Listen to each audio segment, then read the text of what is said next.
Et c'est pour ça que nous allons parler de politique ce soir. Car Nicolas Sarkozy n'a pas fait énormément pour la politique, mais il a fait parler dans le rap français. Et cette vidéo a l'air très très bien, donc nous allons la regarder. Avez-vous, oui ou non, reçu de l'argent liquide de Libye pour financer votre campagne de 2007? Quelle indignité.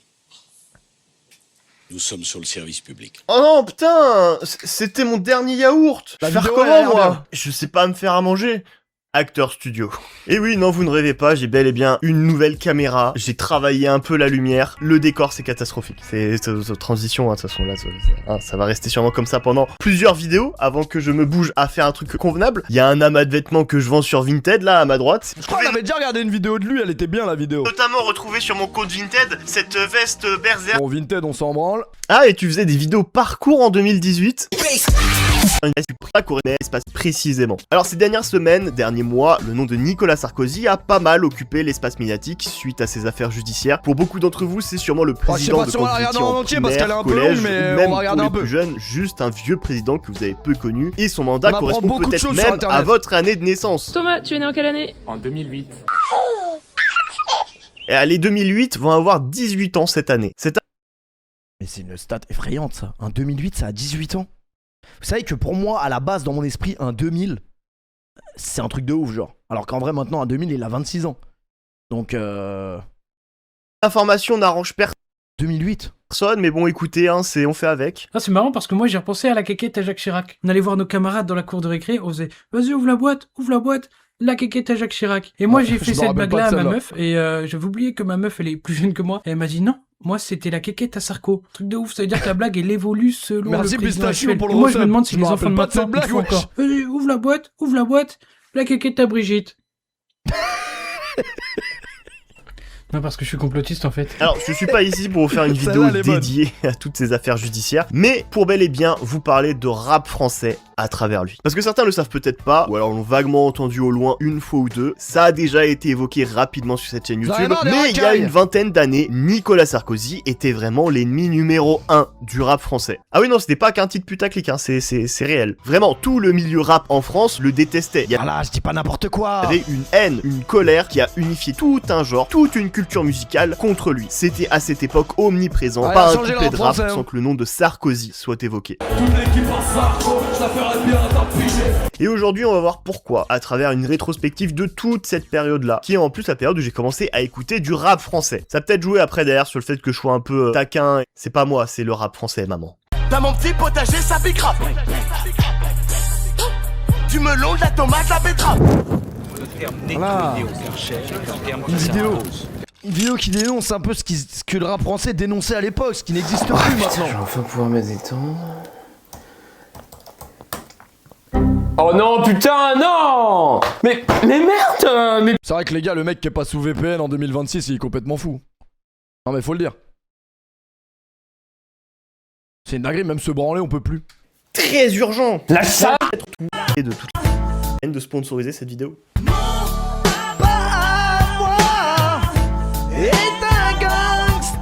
Alors, je vais pas vous faire une bio détaillée de toute la carrière de Nicolas, même si ça serait, à n'en pas douter, l'une des bios les plus divertissantes hein, sur le sujet. Gaspard G, Hugo Décrypte, Salomé Saké, tout ça, ils auraient été au chômage, hein.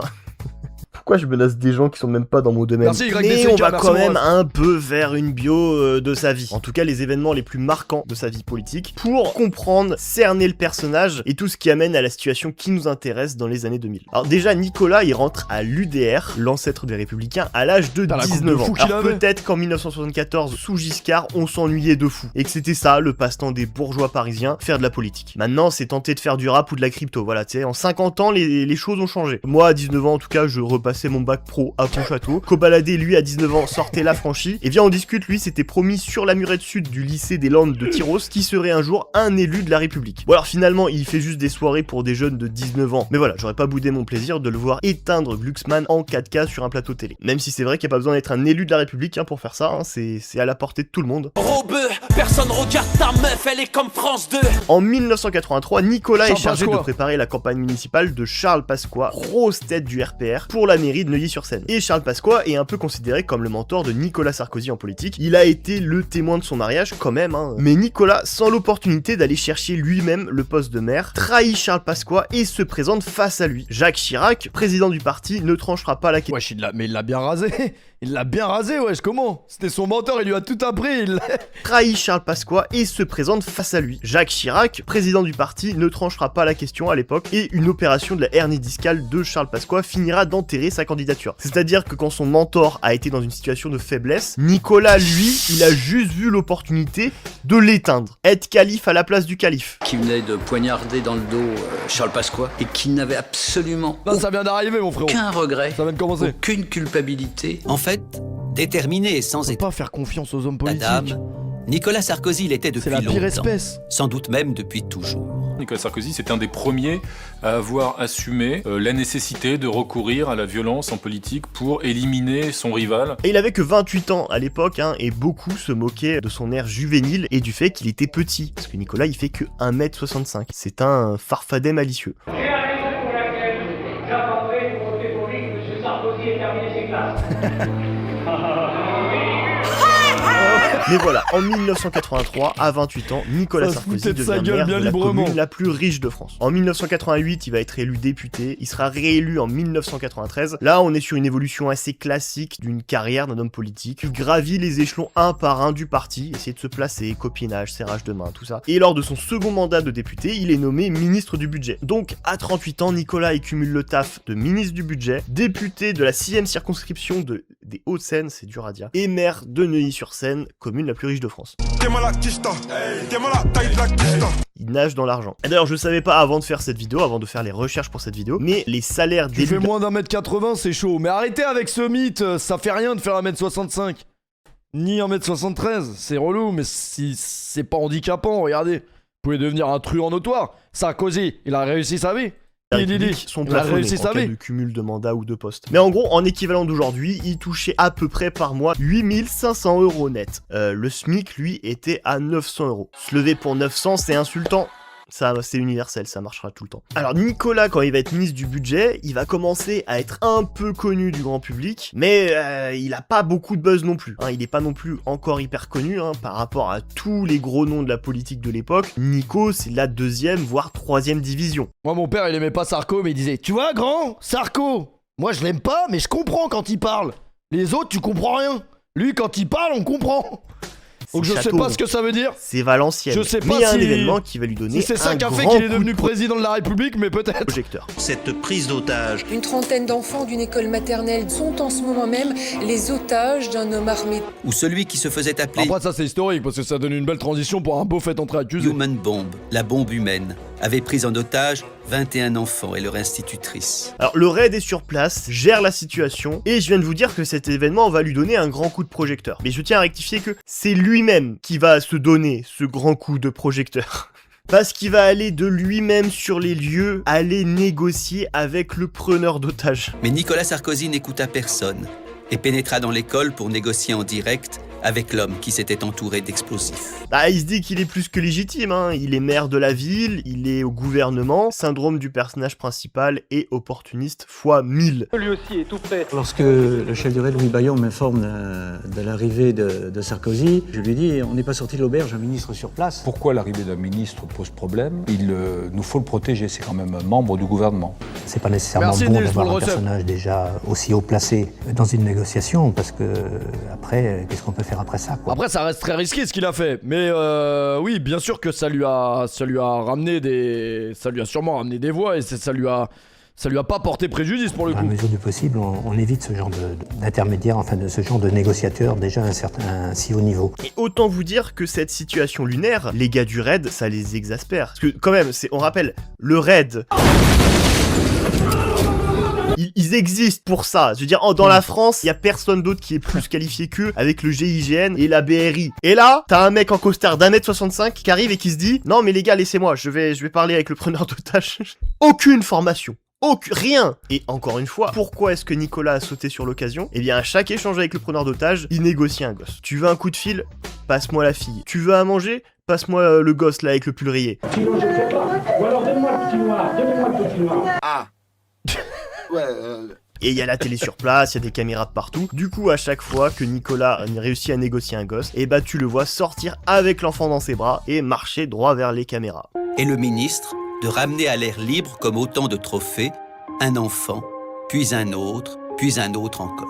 Et tu le vois, hein, son premier réflexe, c'est pas de rassurer le gosse, hein, c'est de regarder droit devant lui, bien posé devant les caméras pour faire des super plans, et tout ça sera diffusé ensuite le soir au JT devant toute la France. C'est aussi l'idée qu'il va marquer l'opinion. Et ça, il a toujours eu ce souci-là. De marquer l'opinion, d'être exceptionnel, d'être comme un acteur de cinéma. Lui, il est venu faire de la communication, c'est tout. Hein. Parce que derrière, beaucoup de gens vont se dire « Mais waouh, ce politique que je ne connaissais pas est un héros, il a du cran !» C'est le pouvoir des images. Peu de gens vont se dire « Mais attends, c'est quand même hyper dangereux qu'un homme politique s'improvise négociateur alors qu'il y a le raid qui est déjà sur place, enfin c'est leur métier. C'est vrai qu'à notre époque, ils l'auraient jamais laissé faire ça. Et jusqu'à aujourd'hui, bah les quelques fois où cette histoire est évoquée, bah les journalistes vont présenter la chose comme quelque chose d'héroïque. Après moi j'irais pas dire que c'est non plus du complot pur et dur, genre c'était orchestré et tout, quand même pas. Sans contradiction, il laisse Nicolas dérouler son narratif. J'ai eu peur, j'étais stressé, je pensais que j'allais mourir.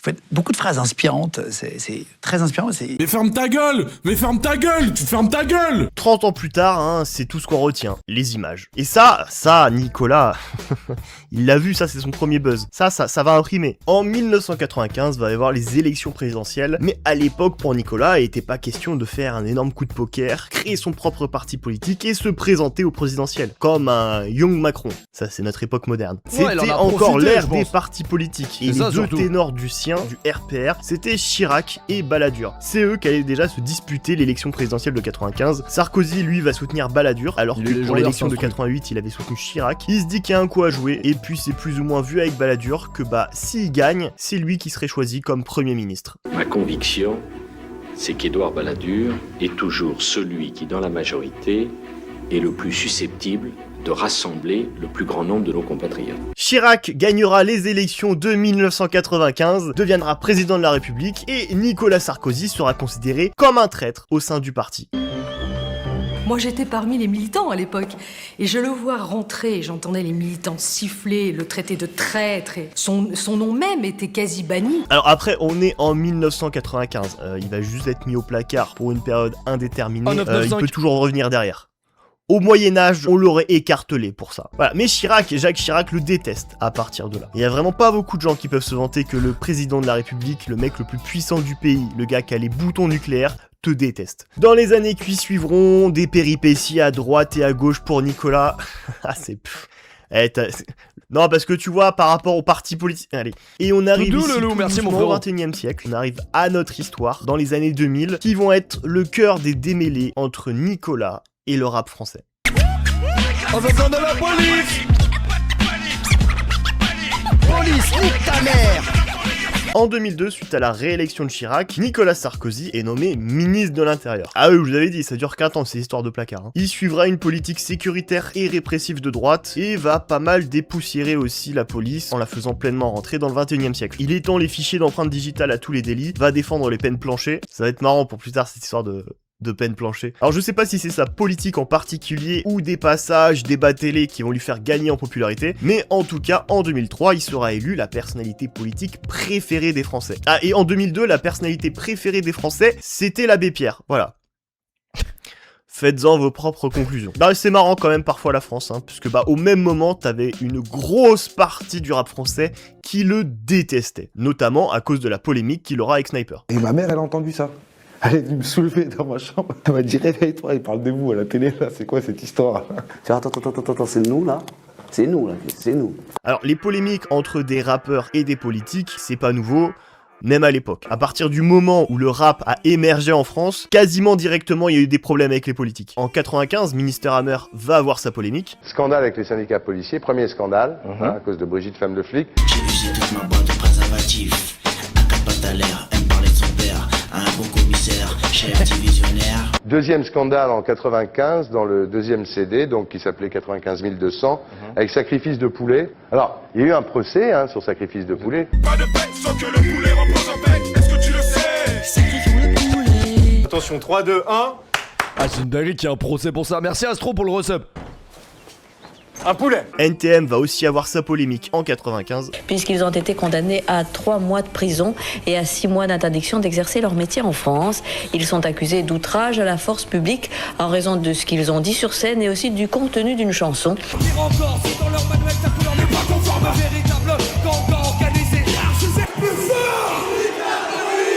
Jean-Marie Le Chevalier, le maire Front National de Toulon, se déclare satisfait de la condamnation des 2 rappeurs. En 2002, le groupe La Rumeur aura aussi sa polémique à cause d'une plainte portée par le ministre de l'Intérieur, Nicolas Sarkozy. Suite à une plainte en diffamation publique envers la police nationale par le ministre de l'Intérieur qui était à ce moment-là Nicolas Sarkozy. Parce que vous avez déclaré « Des centaines d'entre nous sont tombés sous les balles de la police ». Pendant que la censure peine de tous ses efforts et que d'obscurs syndicats de port, en cas d'encombrante bavure, invoquent le coup du sort et nous convoquent leur état-major. Nicolas, du coup, il en est pas à son coup d'essai avec les rappeurs, mais sa polémique avec Sniper sera la plus marquante de sa carrière, et même globalement la plus marquante, l'une des plus marquantes de l'histoire du rap français. Tant de tracas, tant de comparutions, tant de frais d'avocats, tant de juges d'instruction. Bon, alors déjà, pour les plus jeunes qui nous regardent, la France est une 40 farce 000 ans et quand on je s'est dis ça, fait trahir, faut lui expliquer c'est qui Sniper. Parce que quand même, leur prime, le moment où ils étaient le plus exposés... C'est vraiment pour ça que j'ai cliqué sur cette vidéo, pour être très honnête avec vous. Bah c'était il y a plus de 20 ans maintenant. Donc c'est pas étonnant que des personnes de la nouvelle génération historique. savent pas c'est qui ou ont vaguement entendu c'était qui. Sniper est un groupe de rap français formé en 1997, composé à l'origine de Tunisiano, Aketo, Blacko et DJ Bouge. Leur premier album, Du Rire aux larmes, est sorti en janvier 2001. Il y aura dessus 2 singles porteurs, Du Rire aux larmes, le morceau éponyme, mais surtout le morceau Pris pour cible, classique de chez classique. C'est un morceau générationnel, vraiment. Les jours défilent, je me demande ce que le futur me réserve. À savoir, je prie pour ma famille, que Dieu les préserve. Regarde ces braves, ils nous jugent par notre apparence. Pour eux, jeunes de cité riment seulement avec délinquance. Et dans le groupe, ils ont un super gros atout qui va leur permettre de sortir, de se différencier de la masse des rappeurs de l'époque. Bah c'est que Blacko, il chante super... Après, en vrai, on peut pas se plaindre que ça existe plus des rappeurs qui rappent comme ça parce que ça marcherait pas aujourd'hui. Les gens écouteraient pas. Bien. Tous les hits du groupe, quasiment, c'est lui qui les a donnés. À une époque où c'était plutôt rare un rappeur qui chante. À cette époque-là, il y avait pas l'autotune, et si tu voulais un refrain chanté, t'appelais une chanteuse. Et du coup, même si Sniper aura des refrains ultra efficaces, avec les refrains de Blacko qui étaient hyper catchy, ça restera pas moins des singles très engagés. On est catalogué, coupable à chaque fois, mis à l'écart, fiché, on est montré du doigt. Cette musicalité permettra à Sniper de rentrer en rotation dans les radios, ce qui permettra à leur premier album de se vendre à plus de 200 000 exemplaires. On a vendu combien? 270 000.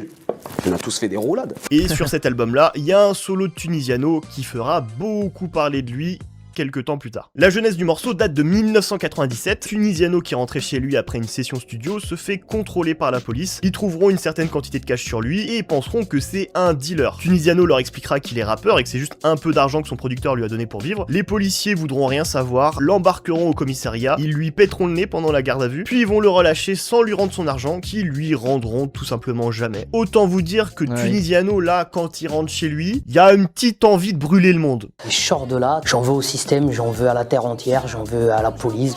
Se faire taper par la police pour rien. Et que t'es rappeur, c'est tout ce qu'il a fait. Et du coup, tout ce qu'il a ressenti, il l'a mis dans le morceau La France. De toute façon, j'ai plus rien à perdre. J'aimerais les faire prendre, mais on sait pas parce qu'ils portent la flingue qu'ils peuvent penser mettre à l'amende. La France est une garce et on s'est fait trahir le système. Voilà ce qui nous pousse à les haïr. Quand on dit la France ou autre chose, on parle du système français. Et du coup, ce morceau sera à l'origine de la polémique qu'ils vont avoir avec Sarkozy fin 2003. Et là vous dites, attends, t'as dit que l'album est sorti janvier 2001, et là tu me dis que la polémique c'est fin 2003, genre pratiquement 3 ans plus tard.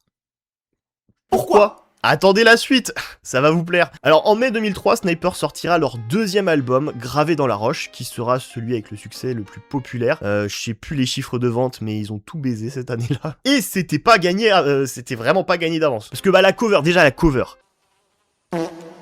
La légende veut que ce soit un stagiaire de chez Sony, Universal, Polydor, ils étaient chez qui? Je l'ai noté en plus, c'est juste je sais pas lire mes notes. Cover qui, selon la légende, a été faite par un stagiaire de la maison de disques. Il y a eu aussi aucun clip pour cet album, 0 clip. À une époque où c'est hyper important pour les passages télé, tout ça, c'était vraiment primordial, il y a eu 0 clip. Pourquoi? Parce que bah déjà à l'époque commencent à naître des tensions entre les membres du groupe et les membres du groupe avec leurs producteurs. En même temps. Donc impossible de se mettre d'accord. C'est dingue, ça tient jamais les groupes. C'est impossible. Y a aucun groupe qui a tenu dans le temps. Sur quoi que ce soit au niveau des Ça clips. tiendra Vraiment jamais. là, il y a tous les ingrédients pour que l'album soit un flop, pour que l'album se crache contre le mur, tu vois. Eh bien, PNL, ça compte pas vraiment, c'est des frères et en plus, t'en es même pas sûr. T'en es même pas sûr. Putain, les bâtards, ils m'ont dit L2B. On parle de Sniper, ils me parlent de L2B. parfois, tout ça, ça veut rien dire. Parce que l'album, du coup, sera un énorme succès, comme j'ai déjà dit. On parle même d'un des albums les plus importants de la décennie 2000, pour vous dire. Notamment parce qu'il y a dessus 3 immenses classiques. Il y a Panam All Stars, Sans repère, et le plus grand hit de leur carrière, un morceau éponyme, gravé. Vous aviez la rêve, Panam All Star, ça venait de ça, en fait. Et dans la roche. Pas la C'est rêve. un des meilleurs Merci singles de Capri l'histoire pour le du sub rap. offert. Parti de nulle part, du trou de balle, la région parisienne, on met le 95 sur la tocard, les banlieusards du Nord interviennent. Tu es parti, sans même que l'on ne puisse te dire au revoir. Approche, écoute, t'accroches pour nos familles et nos proches, gravé dans la roche. Le buzz est tellement Gravé dans la roche, c'est quand même l'un des meilleurs sons de l'histoire. fort à ce moment-là que même certains des singles passeront sur Énergie. Faut se rendre compte, en 2003, des rappeurs sont passés sur Énergie. C'était très rare. Je suis passé sur énergie, je suis sous le choc.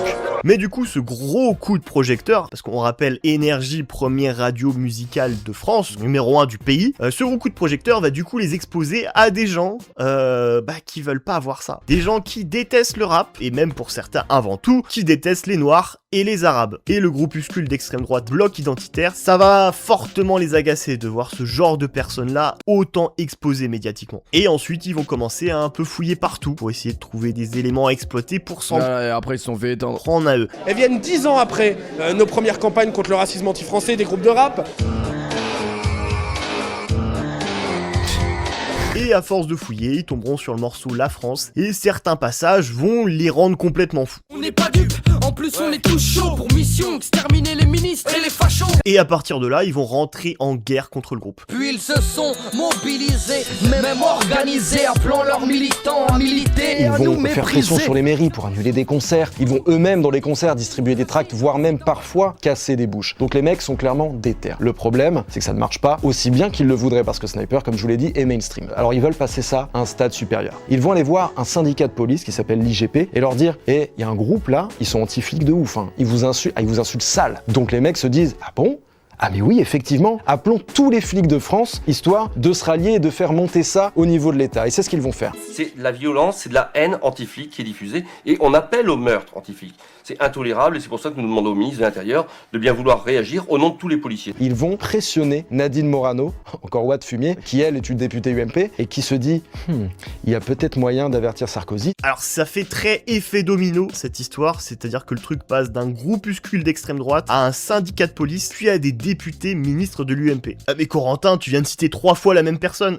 Non, je vous jure, je peux vous assurer que c'est des personnes différentes à chaque étape. Du coup, cette histoire, ça va remonter aux oreilles de Nicolas, qui lui est dans un marathon politique. Là, ça y est, il vise les élections de 2007. C'est bon, Chirac, il peut plus se représenter. Son seul adversaire là dans le parti, ça va sûrement être que Dominique de Villepin. Donc Nicolas, il cherche le buzz. Il veut draguer l'électorat de droite et d'extrême droite aussi, surtout. Il a vu en 2002 les scores qu'a fait Jean-Marie Le Pen. Il y a un électorat à aller chercher. Donc autant vous dire qu'une histoire avec des Noirs et des Arabes qui seraient anti-France, mais lui, il a pas marché. Il a couru. Un jour, on m'appelle. Yo, Carlito, t'es devant la télé? Ouais, mets la 3.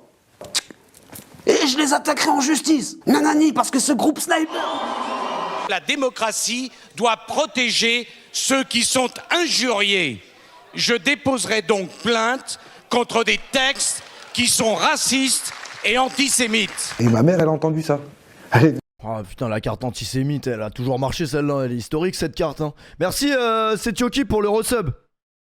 Il me soulevait dans ma chambre. Alors qu'il n'y a jamais eu, y a rien d'antisémite dans ce qu'il racontait en plus. Il m'a dit réveille-toi, il parle de vous à la télé là, c'est quoi cette histoire? Puis nous sommes traités de racistes, salis dans le JT. Ils parlent même d'antisémitisme, juste histoire d'en rajouter. Au début, il va tenter d'attaquer le groupe sur le morceau Jeteur de pierre, dans lequel ils défendent la cause palestinienne, en les accusant d'antisémitisme. Étonnant, je l'avais jamais entendu celle-là. Issus de la même famille, enfants d'Ismaël et d'Israël, sont des cousins mais trop de gens oublient. Axe qui va vite abandonner parce que y a pas de phrase ambiguë dans le morceau à exploiter qui pourrait retourner contre eux. Du coup, il va se concentrer principalement sur le morceau La France. Janvier 2004, Sarko il passe la seconde et il annonce qu'il porte plainte contre Sniper, pour incitation à tuer carrément des représentants de l'État et des forces de l'ordre. Sniper étant en embrouille avec leur producteur à l'époque, ils vont se débrouiller tout seuls dans cette histoire. Attendez, on met pause parce qu'il y a pub. Quel est le meilleur son de l'histoire de Sniper? En vrai, il est gravé dans la roche, c'est le meilleur son. Mais c'est vrai que la France, itinéraire d'une polémique, c'est un son fort de ouf. Y a plus de rap qui dénonce, y en aura plus. Après, est-ce que ça donne envie de faire du rap comme ça si au final tu finis aux assises? Faut comprendre aussi les mecs. Déjà, ça vend pas le rap comme ça. Et en plus de ça, tu vas avoir des emmerdes avec la justice. Alors franchement, pourquoi je me casserais le cul? C'est sûrement bien mieux de faire des sons, les sons que Maître Gims il fait aujourd'hui, quoi. On peut pas leur en vouloir au final. On n'a pas de soutien de notre producteur, on n'a pas de soutien de la maison de disques, et vraiment c'est on n'est que nous. C'est nous qui allons devant les tribunaux, c'est nous qui nous retrouvons à payer les frais d'avocat. C'est-à-dire qu'à ce moment-là, ils rapportent des sommes indécentes à la maison de disques, mais ils sont tout seuls face au juge là pour défendre leurs chansons. Alors l'affaire sera médiatisée sous un axe télé française 2004. Une nouvelle fois, c'est un groupe de rap qui est au centre de la controverse. L'une de ces chansons de ce groupe, baptisée Sniper, appelle, je cite, à exterminer les ministres et à brûler les voitures. Il y a une formule litigieuse où vous disiez qu'il faut brûler des voitures pour se faire entendre. Non, à croire que le seul moyen de se faire entendre est de brûler des voitures. Mais ils ont enlevé le à croire et ils ont dit il faut brûler des voitures. Bon, alors je vous fais pas un dessin. Le nom du groupe, le fait qu'ils viennent de banlieue, plus le traitement médiatique du rap à l'époque. Là, vu de l'extérieur, pour Monsieur Tout le Monde, quand il voit ça à travers son poste de télé, lui, il va être horrifié. Il va se dire, attends quoi? Il y a des Noirs et des Arabes là qui veulent tuer des gens et brûler des voitures. Je vois la télé, je suis quand même pas con. Je vois la télé. La vraie phrase de con. Je regarde la télé, je suis quand même pas con. La procédure judiciaire durera des années et des années. Sniper sera blanchi de toute accusation. La liberté d'expression sera retenue. L'ensemble du discours a été pris en compte. Les juges ne se sont pas arrêtés à des phrases déformées et sorties de leur contexte. Ils pouvaient pas gagner là, Sniper, mettez-vous à la place de possible pour eux. Sniper. Les sommes astronomiques dans les tribunaux, machin. Il y avait encore une assignation. À un moment donné, on en avait ras le cul. C'était juste il fallait qu'ils se servent de quelqu'un, d'exemple, de quelque chose. La conséquence, c'était la moitié de la tournée annulée sur l'album gravé dans la roche. Ça use humainement, ça use psychologiquement, ça use financièrement. Procédure judiciaire sur des années et des années. Même si à la fin ils ont gagné, il devait quand même avoir un goût amer en bouche. Parce que là, le message envoyé par les politiques, quand eux parlent de tout ce qu'ils subissent en banlieue, c'est « ferme ta petit immigré de Pour moi, en fait, le rap, à la base, c'est des vérités qui ne sont pas dites, quoi. Ils se plaignent de nous. Moi, franchement, j'étais content, en fait. On les fait chier. Tu vois. Tunisiano fera un constat amer de toute cette histoire dans le morceau La France, itinéraire du polémique, de ouf, la sorti vidéo, là. en 2006 sur leur album. Allez, pour une fois qu'on apprend des choses sur internet là. Mais ce texte n'était qu'un signal d'alarme, messieurs. Toute cette histoire peut être résumée en une phrase de Tunisiano: ne pas confondre un appel au meurtre et un appel au secours. Et Nicolas, tout ça, dans le fond, il l'a très bien compris. Hein.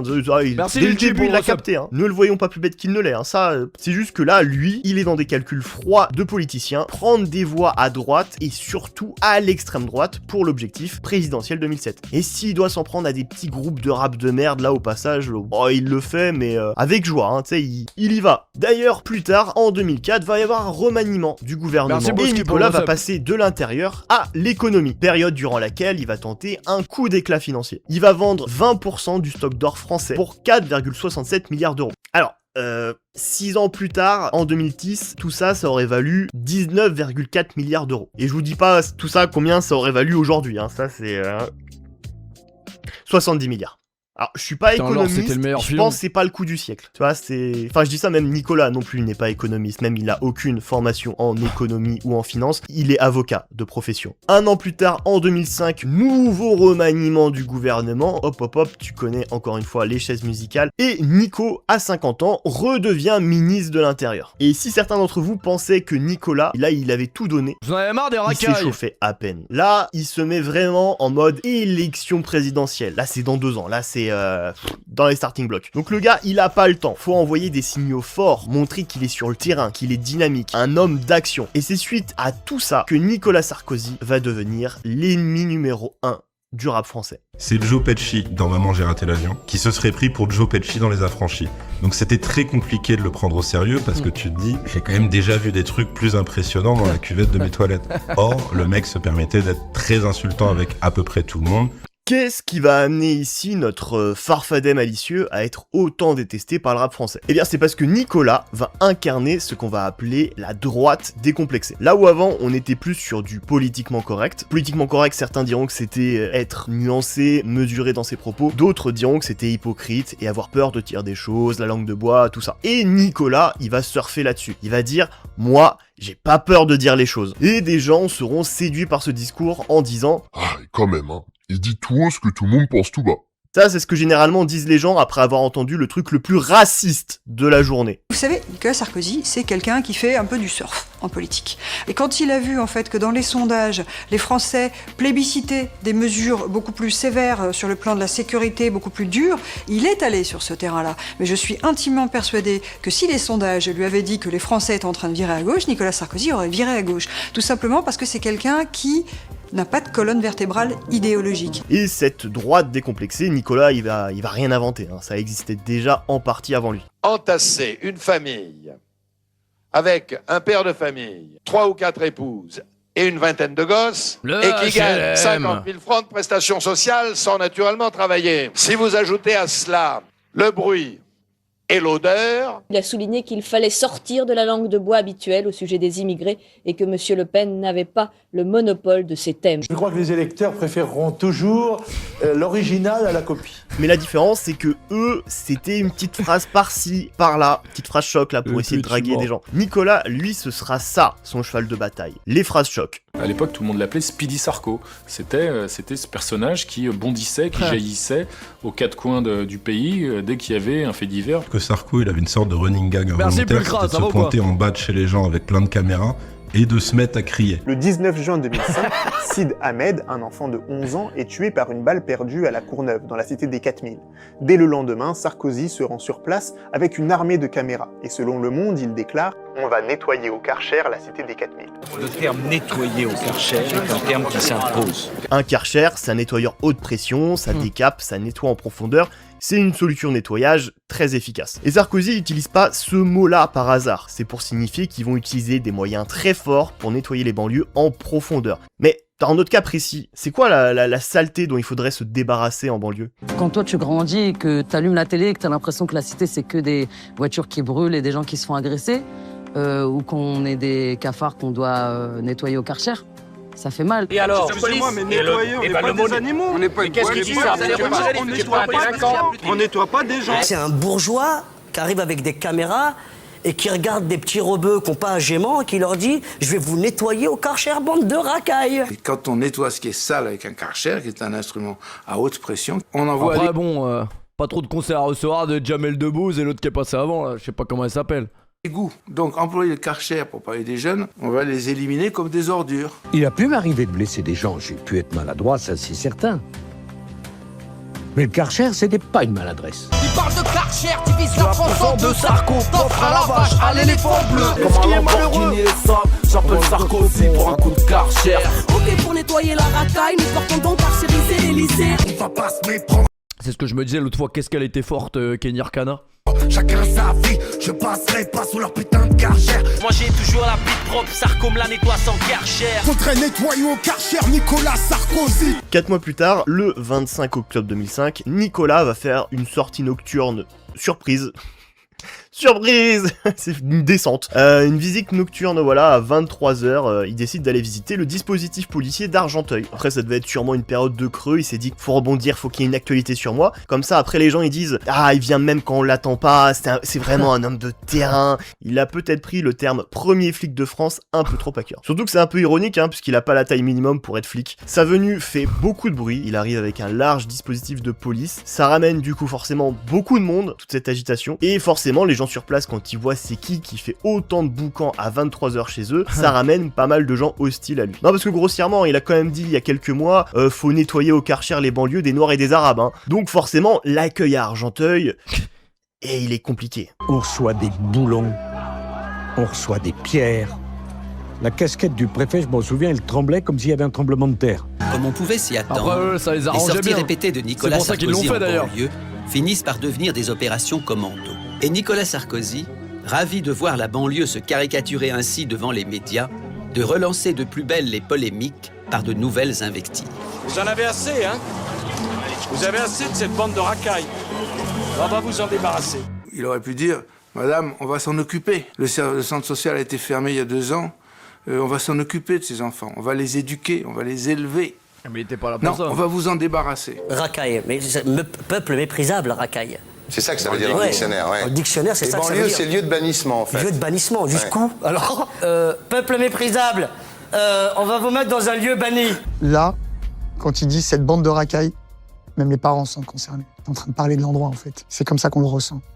Ça nourrit l'amalgame chez les autres et la colère chez nous. Et ces mots-là, sortant de la bouche du maire de la commune la plus riche de France, c'est pas anodin. Et derrière, pour les mecs de cité, pour les rappeurs, ce truc de racaille va être ensuite revendiqué par certains comme une fierté. C'est lié à un truc de street crédibilité de l'époque, un truc de respect, tout ça. Alors le terme était déjà bien sûr présent et largement utilisé par les rappeurs ou les mecs de rue avant les événements avec Sarkozy. Ouais. Je suis très rond sur le beat, tel une putain de Kaira check. 1, 2, 3. J'emmène la verse des rimes, Kaira jusqu'au jean. Le bise, moyen de grailler, comment veux-tu que je vive? À votre place, je ne dormirai pas tranquille. La bourgeoisie peut te... C'est-à-dire que la Sabrina, elle a fait tous les pires rôles qui peuvent caricaturer les musulmans en France, quoi. C'est-à-dire que bon, pour l'image des Arabes, c'est vraiment pas elle qu'il fallait pour les représenter, on va dire. Jamel Debbouze, c'est la même chose, hein. Jamel Debbouze qui peut pas faire une blague sans faire son accent de merde qui est pas marrant depuis 30 ans, c'est la même chose. Message à la racaille, les cibles de Sarko, les délinquants, les narcos. Mais ensuite, pour les années qui suivront, après cet événement, j'ai l'impression que le terme a ensuite été encore plus présent, encore plus utilisé. Mais aussi pour certains, son utilisation, c'est dans un sens se réapproprier ce terme utilisé par Sarkozy. À la base, ce truc qui est un terme péjoratif devient quelque chose que t'es fier d'être. Et en plus, ils disent pas racaille, ils disent Kaira. Ce qui est plus stylé en plus, je trouve. On fait n'importe quoi, on vit n'importe comment, quand c'est la chienne des Kaira à la muerte. Mon public est une Kaira. Si la famille, mon public roule en Porsche. Non, la famille, on nique, passe-toi, et dit, on croit, c'est la Kaira. Mentalité. Avant, je t'aurais démarré si tu m'avais dit que j'étais pas une vraie Kaira. J'avais besoin de prouver. J'étais une vraie Kaira. Qui au fil du temps sera de moins en moins utilisé, au même titre que la street crédibilité va être de moins en moins importante dans le rap français ou même en banlieue globale. C'est un truc qui va fondre comme neige au soleil avec le renouvellement des générations. Mais le terme Kaira bien sûr est toujours utilisé, mais plus dans le même sens que de l'époque à Sarkozy. Mais cette politique de répression de Sarkozy, la pression même qu'il mettra sur la police, cette politique de tolérance zéro aura des conséquences dramatiques le 27 octobre 2005. Tout démarre par un banal coup de téléphone en Seine-Saint-Denis. Ce 27 octobre 2005, à Clichy-sous-Bois, un habitant signale à la police des jeunes qui jouent sur un chantier. Il craint, dit-il, que les adolescents se blessent. Le commissariat envoie alors dans le quartier des véhicules de la BAC, toutes sirènes hurlantes. On est 2 jours après la descente de Sarkozy à Argenteuil, et là, du coup, pour la police, ce sont plus des adolescents qui reviennent de foot, ce sont des jeunes hommes noirs et arabes qui traînent sur un terrain vague, donc suspect, donc sûrement des racailles. Alors la police pensait déjà ça avant Sarkozy et le pensera après Sarkozy, mais Nicolas, il veut des résultats rapides, il veut des chiffres, du coup il met la pression sur les préfets, qui eux mettent la pression sur les commissariats, et là tu te retrouves avec des policiers qui sont tout excités. Bac de Livry-Gargan, vous allez vous rendre Jules Vallès, juste à côté du funérarium. Il y a des cabanons de travaux où il y aurait des enfants en train de voler à l'intérieur, c'est reçu? La course-poursuite commence. Courez, courez, hurle Bouna. Mais pourquoi, demande Zied. Les keufs sont arrivés, ils ont attrapé Denis. On n'a rien fait, ça sert à rien de courir, crie Zied. C'est vrai, mais par réflexe, ils sont déjà tous en train de cavaler. Aucun d'entre eux n'a ses papiers sur lui et ils connaissent les méthodes de la BAC. Pourquoi les policiers ont mobilisé 5 voitures et 11 agents pour attraper des ados complètement inoffensif. Et cette surenchère policière aboutira à la mort de Zied Benna, 17 ans, et Bouna Traoré, 15 ans, qui mourront électrocutés dans un transformateur EDF dans lequel ils s'étaient réfugiés pour échapper à la police. Un des policiers dira à la radio « En même temps, s'ils entrent sur le site EDF, je donne pas cher de leur peau. » Mais après, pourquoi ils courent s'ils ont rien fait? Des bavures, on en a eu plus de 200 ces dernières années. Voilà, et encore je suis gentil. Et puis avec une impunité totale, avec une espèce de raison d'État qui plane autour de la police, qui est un espèce de syndicat complètement intouchable. Les crimes policiers, moi je parle pas de bavures. Les bavures, c'est un accident en fait. C'est quelqu'un qui tombe et qui meurt. Non, là on a la volonté de donner la mort. Voici l'histoire de Makomé, un adolescent de 17 ans tué d'une balle dans la tête par un policier. Dans un commissariat menotté. Noir commissariat, je connais le script. Nos chances de survie ne sont pas très grandes. Ils commettent leurs crimes sans mettre de gants. Saoulé pendant que les Schmitts aiment les cadavres. Comment ne pas kiffer sacrifice de poulet après une garde. peu innocent, un peu coupable. Chaque contrôle de police me rapproche de mon fuite avec Tupac. Quand t'entends, y'a une perquise qui va avec.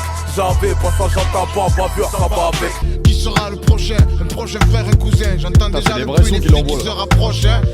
Bon gamin, Isha, business, size, love me. Hey, hey, hey, Johnny, ma mère, Réflexe de base de l'être humain face à un danger, tu fuis. Nicolas Sarkozy et Dominique de Villepin déploreront le drame, mais toujours en rappelant en amont que ce sont des cambrioleurs, sachant qu'ils ont rien essayé de cambrioler et qu'ils ont jamais rien cambriolé même. Lorsque les familles des victimes entendent ces déclarations, elles sont choquées. C'est respectueux le fait de salir la mémoire de Bouna et Ziad en tenant des propos pareils. Qu'ils ont cambriolé, qu'il n'y avait pas course-poursuite. On voit qu'il n'y a pas de respect. Qu'une considération. Le processus, il est identique à chaque fois qu'une personne est tuée entre les mains de la police. C'est la criminalisation à titre posthume de la victime, de faire croire que c'est de sa faute en fait qu'elle est morte. Et ça, c'est le travail aussi des journalistes qui relaient uniquement la version policière. Et quand les journaux télévisés relatent le drame, de façon écrasante, tous relaient la thèse officielle. 6 jeunes sont interpellés sur ce chantier pour le cambriolage d'un cabanon. Nicolas Sarkozy déplore ces émeutes mais affirme que la police ne poursuivait donc pas les jeunes qui ont été électrocutés. D'après la préfecture, ils n'étaient pas poursuivis par les policiers quand ils ont escaladé le local EDF. Et du coup, en réaction, les gens derrière sont moins choqués de leur mort. Des racailles qui fuient la police et qui meurent, c'est triste, hein, mais bon, ils l'ont bien cherché. Tant bien même si, après, la police sera obligée de reconnaître que, aucun délit ou tentative de délit n'avait été commis par eux. Tout le cirque médiatique, politique qu'a mis en place Nicolas Sarkozy pour son objectif présidentiel 2007 a coûté la vie à Ziad et Bouna. Et leur mort touchera énormément le rap français. Parce que leur tête, leur nom, là où ils ont grandi, ça aurait pu être leur frère, leur cousin ou tout simplement eux. Surtout que cette histoire n'a absolument rien d'inédit. Ils sont cool, franchement, je sais pas, je les ai jamais vus, je t'avoue. Et que ce soit par colère ou tristesse, leur nom sera cité pendant des années et des années, un peu comme un symbole des violences policières. En fait, à Dubaï, tu les vois jamais la police. Si tu les vois, c'est que c'est trop tard. Donc bon, vaut mieux pas les voir en vrai. France. Il y a des causes pour lesquelles faut être prêt à mourir, c'est la guerre, sirène, Bouna et Ziad. Superman est plus en bleu, mais Bouna et Ziad, il était censé les protéger. Il les a tués. Appel ville en mémoire à Ziad et Bouna. On a graillé les poulets, une boîte de 4 par la Gouna. J'aurais été à Clichy-sous-Bois, débrancher le transport de DF avant que Ziad et Bouna arrivent. Et je dis repose en paix à Ziad et Bouna. Traoré, family là-bas, Clichy-sous-Bois. Moi je suis pour que le boulevard de la ville vraiment des rappeurs de soit rebaptisé Bouna et Ziad. Je me rappelle de Ziad, je me rappelle de Bouna. Quand ça brûlait l'île de France toute la soirée. Et les conséquences de leur mort, ça va être une explosion de colère. Parce qu'encore une fois, combien de mecs... Pas dingue les sons IMO. De banlieue auraient pu être Ziad et Bouna. Combien de mecs de banlieue ont déjà été Ziad et Bouna? Quelles que soient les villes de France où ils habitent, ils y partagent les mêmes problèmes. Déscolarisation, chômage, humiliation incessante, discrimination, racisme et sentiment d'abandon. Alors ils se recroquevillent de plus en plus sur eux-mêmes dans des espaces de plus en plus restreints. Le quartier, la rue, les halls d'immeubles, leur territoire devenant de véritables lieux de relégation, des refuges qui, à la faveur d'une étincelle, peuvent exploser. J'ai voulu interviewer plusieurs personnes de cette cité, mais la majorité d'entre eux ne parlent pas français. Et la mort mais de en vrai, en réfléchissant, est-ce que le rap n'est pas voué à mourir finalement? Si on réfléchit. Parce que là, le rap dans lequel on est en ce moment, là, si ça dure encore 3, 4, 5, 6 ans comme ça, c'est plus du rap. En fait, ça fait déjà trop longtemps que c'est plus du rap d'ailleurs. Dans 10 ans, il n'y a plus de rap. Et Bouna, c'est la goutte de trop, c'est le feu aux poudres, c'est ce que tu veux, mais c'est ce qui va faire exploser les banlieues en 2005. L'annonce de la mort de Ziad et Bouna se répand très vite. Le soir même, la ville de Clichy-sous-Bois s'embrase. Des cocktails Molotov visent la police qui répond par des tirs de balles en caoutchouc. Le mobilier urbain est dégradé et de nombreuses voitures sont brûlées. C'est le début des émeutes de 2005. Après plusieurs nuits d'affrontements, les familles des victimes appellent au calme. Alors que la marche blanche et l'appel des familles avaient enfin permis de calmer les émeutiers, un événement va raviver la tension ce soir-là. Le ministre de l'Intérieur déploie près de 400 CRS dans les rues de la ville. Les forces de l'ordre iront même jusqu'à l'intérieur des bâtiments pour effectuer des contrôles. Il a initié, là, son rôle de pyromane. Au lieu de calmer le jeu, je rajoute de l'huile sur le feu et j'envoie les policiers partout. Les révoltes qui s'étaient calmées reprennent de plus belle et s'étendent au reste de la Seine-Saint-Denis, puis dans plus de 200 communes partout en France. Alors moi, je ne cache pas, je suis une partie prenante des émeutes. J'ai mis mes mains. Vraiment.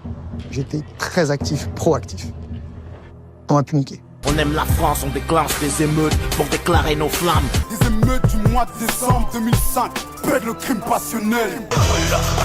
Babylone brûle, je veux t'entendre crier, faut que tu hurles. 2005, Bouna et Ziad sont morts, on a mis les pieds dehors pour caillasser les ports. Depuis après, je regrette d'avoir tout niqué. Sur la route de la colère, on a brûlé des voitures. Aux armes citoyens, ce monde est haram impur. On parle des émeutes les plus violentes en France depuis mai 68 et même des plus violentes en Europe à l'époque. Sarkozy donnera des consignes en réaction de forte répression policière, plus couvre-feu, plus hélicoptère, plus provocation, etc., etc. C'est désormais pour les violences urbaines, comme pour la délinquance générale, la tolérance zéro. Nous sommes à la Courneuve, en région parisienne.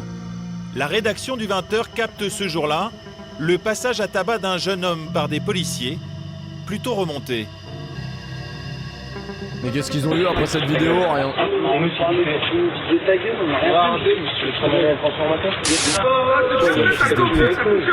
veux griller toi aussi avec tes copains? Arrête ta gueule, on va t'y mettre. C'est comme ça, après vous croyez que le quartier va se calmer. Ah mais monsieur, alors là... Ah c'est une dinguerie, j'avais jamais vu cette vidéo. Alors on se met d'accord que le quartier soit calme ou pas, on s'en branle. Nous à la limite, plus ça merde, plus on est content. Au début de cette vague de violence, beaucoup soulignent en tout cas le sang-froid et le professionnalisme des forces de l'ordre. Et dans ce contexte explosif, pour pas mal de médias, les rappeurs peuvent peut-être faire quelque chose. Ils viennent de banlieue, on les voit parfois à la télé ou à la radio, puis du coup ils sont beaucoup écoutés par les jeunes en banlieue, donc ils peuvent avoir peut-être une influence sur ces jeunes-là qui brûlent tout. Donc on espère que là, ils vont faire quelque chose, même si Jacques Chirac qui promet la lune, j'espère qu'il a la fusée. Ils ont une responsabilité, ils doivent appeler au calme. Ah ouais, à la télé, il y a Sarko, il parle de nous. Vas-y, on va niquer les voitures, vite fait. Moi, je comprends leur délire, mais en même temps, c'est pas logique. Réfléchis, si tu veux brûler des voitures, va dans les beaux quartiers, histoire de, tu vois, ou brûle la voiture du ministère. Il a rien à voir avec moi, le commissariat du 16e, les gens du 16e, ils ont rien à voir avec moi. À la base, que ça soit à Clichy-sous-Bois ou à Aulnay, ce qui s'est passé, c'est qu'il n'y aurait pas eu d'émeute.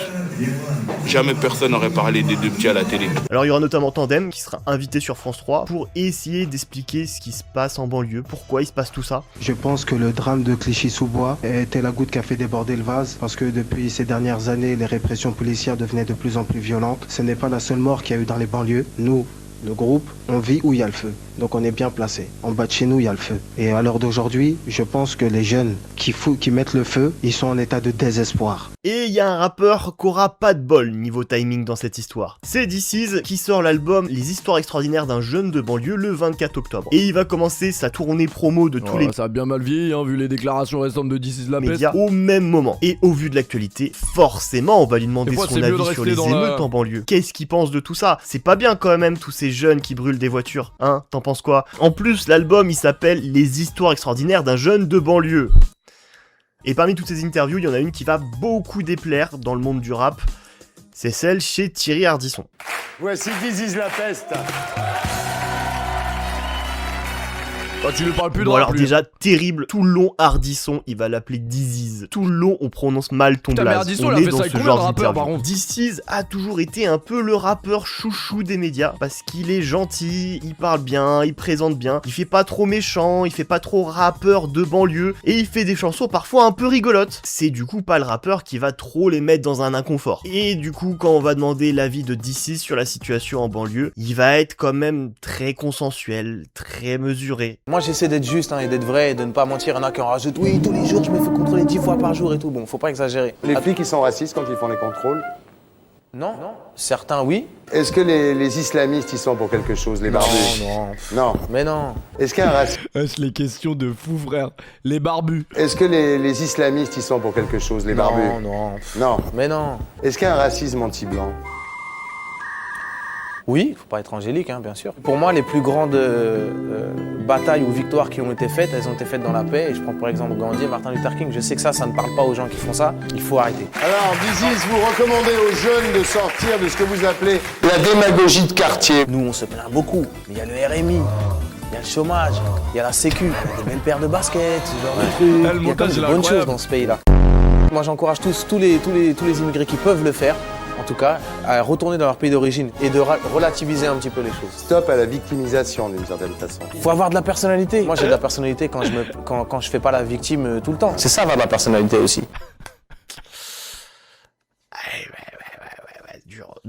ça. Bon alors déjà, DC's n'a jamais eu de conseiller en communication, il a jamais fait de média training, et c'est aussi pas la même époque qu'aujourd'hui, pas la même manière de s'informer, t'as pas du contenu politiquement engagé qui te parvient directement pour te faire comprendre pourquoi dire ça c'est problématique, et pourquoi on peut pas mettre deux choses sur le même pied d'égalité. Maintenant on va pas l'enfantiliser non plus, il avait 27 ans, et études ou pas, autre époque ou pas, ça empêchait pas les autres rappeurs qui passaient à la télé de présenter la réalité des banlieues de manière brute et factuelle, sans arrondir les angles pour les gentils bourgeois de la télé, ce que malheureusement DC's fait ici. Beaucoup de ses propos sont complètement à côté de la plaque, tu sens qu'il essaye de mettre tout le monde d'accord, d'offenser personne, mais du coup bah il s'aplatit devant tout le monde. Et puis aussi, faut le dire, DC's c'est quelqu'un qui tout le long de sa carrière a été quand même pas mal naïf.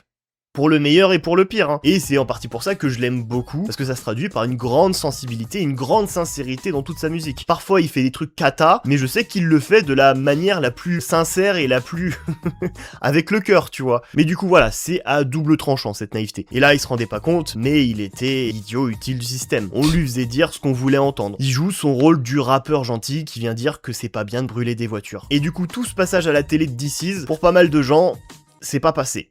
Et certains vont lui... Tu peux dire la vidéo elle est longue frère, elle est intéressante de fou la vidéo, mais vous dire courageux parce que je suis sûr il y a quelques-uns de ses copains qui sont pas d'accord. Ça fait 15 minutes, tu mets ce message et en plus. Quand tu vas justement, je pense que là... Il y a un débat qui va être organisé peu de temps après par Arte entre DC's, Joey Starr du groupe NTM et Ekwe du groupe La Rumeur. Il y avait une tentative de recréer l'interview / débat qui avait eu lieu peu de temps après mai 68 entre Brel, Brassens et Ferré. Alors après, il y a quand même de grosses différences à noter entre ces deux débats interviews qu'ils ont tenté de faire. Celui de 68 durait 1 heure brute, celui de 2025 c'est une vingtaine de minutes montées, entrecoupées d'extraits de reportages. Celui de 68 englobait comme sujet la société, la musique, plein de trucs philosophiques, etc. Celui de 2005 c'est juste la crise des banlieues. Et puis chercher un équivalent entre Brel, Brassens, Ferré et DC's, Joey Starr et Ekwe, ouais, je suis pas sûr, tu vois. C'est voir DC's et Ekwe beaucoup plus gros et influents qu'ils étaient. Et Joey Starr en 2005, ça fait déjà 7 ans que NTM c'est fini. Il représente plus... Le mec qui t'a comparé à Spinoza a refait... Bah ouais, bah là en plus on est dans les débats légendaires, des trucs qui ont marqué l'histoire.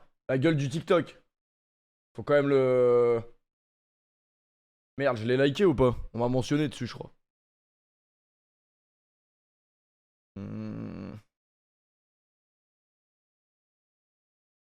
N'est-il pas notre Yalta? Il veut pas s'arrêter, Zach. Attends. Balti et Hamza, n'était-il pas notre Yalta regardez là. Numérique? C'est la mec qui a pas pris ça le son, genre. Tu crois moi je connais pas ma charada, tu crois que je m'appelle Loli ou quoi mon frère? Conférence de Yalta du stream en français. 1945, lors de la conférence de Yalta, Joseph Staline, Winston Churchill, Franklin D. Roosevelt se réunissent pour redessiner le monde après la guerre. 3 puissances autour d'une table, chacune prête à défendre sa future zone d'influence. Et d'une certaine manière, ce live avait ce parfum-là. Car autrefois, ces 3 figures représentaient chacune une forme du chaos du stream. Péfut le provocateur, Balti le controversé, Hamza le streamer brut et vulgaire. Mais aujourd'hui, les territoires ont changé. Péfut occupe la place du créateur indépendant capable de grandes collaborations. Balti, lui, s'est enfermé dans le rôle de l'influenceur religieux radical. Et Hamza, quant à lui, s'est adapté parfaitement à l'écosystème. Excellent. Les territoires ont changé. Péfut occupe la place du créateur indépendant capable de grandes collaborations. Balti, lui, s'est enfermé dans le rôle de l'influenceur religieux radical. Et Hamza, quant à lui, s'est adapté parfaitement à l'écosystème policé du régime webédiste. 3 trajectoires, 3 territoires. Ainsi, comme à la conférence... Il est à Webedia, Hamza? Je savais même pas. De Yalta, personne n'annonce officiellement le partage. Mais quand on regarde la table, on comprend bien vite que la carte a déjà été redessinée. Le célèbre... il est complètement malade, ce mec. Il est complètement malade. On était où? Putain, j'ai envie de pisser, mais la vidéo est trop intéressante. J'arrive pas à me barrer à chaque fois. Là. Trop le rap actuel et encore moins la nouvelle génération. NTM Solar IAM, c'est de l'antiquité. Le plus pertinent à l'époque, à mes yeux, aurait été Booba, Rof, Kerry James. Mais du coup, pour plein de raisons évidentes, ça n'aurait jamais eu lieu. Mais en termes d'équivalent avec Brel, Brassens, Ferré, c'est ce qui me paraît le moins déconnant. Mais du coup, voilà, à la place, on a eu DC's, Joey Starr et Ekwe. Je voulais vous dire aux deux, sans pour autant imposer quelque chose, si on a des différends... Je pense que c'est la personne que je peux le moins me voir en France après Cyril Hanouna et Léa Salamé, ce mec. Qu'on se les mette sur la table, mais pour que ça nous amène à dire quelque chose, quoi. Pas juste à nous tirer dans les pattes. Non, bien sûr. En vrai, le décalage, tu le sens déjà dès Loot Fit. En fait, à chaque fois que je vois une interview de ce mec, il insulte l'interlocuteur qui lui parle, genre. Je ne sais même pas comment il y a des gens qui veulent interviewer ce mec. C'est pas les mêmes. DC's, il arrive avec un blazer, t-shirt, attitude très Paris intramuros de l'époque, et Ekoué, il est en veste en cuir, jogging, attitude banlieusard. Et même niveau musique proposée, DC's, ses plus gros morceaux, c'est Je pète les plombs, Inspecteur DC's, donc c'est léger. À quelle heure j'abuse, et de toute façon, je respecterai jamais un mec qui frappe les animaux. Parfois marrant. Ekoué, c'est l'exact opposé. C'est l'ombre sur la mesure, le coffre-fort ne suivra pas le corbillard. Déjà, le nom des chansons est hyper long. Tu sens qu'il a des choses à dire. C'est que du rap engagé. Pour lui, arrêtez, je peux pas croire que cet arc est fini, c'est pas possible. C'est un truc sérieux, ça a un rôle à jouer, ça doit avoir du sens. D'ici, je connais pas, quoi. Je connais pas, j'ai vu 2-3 clips à la télé.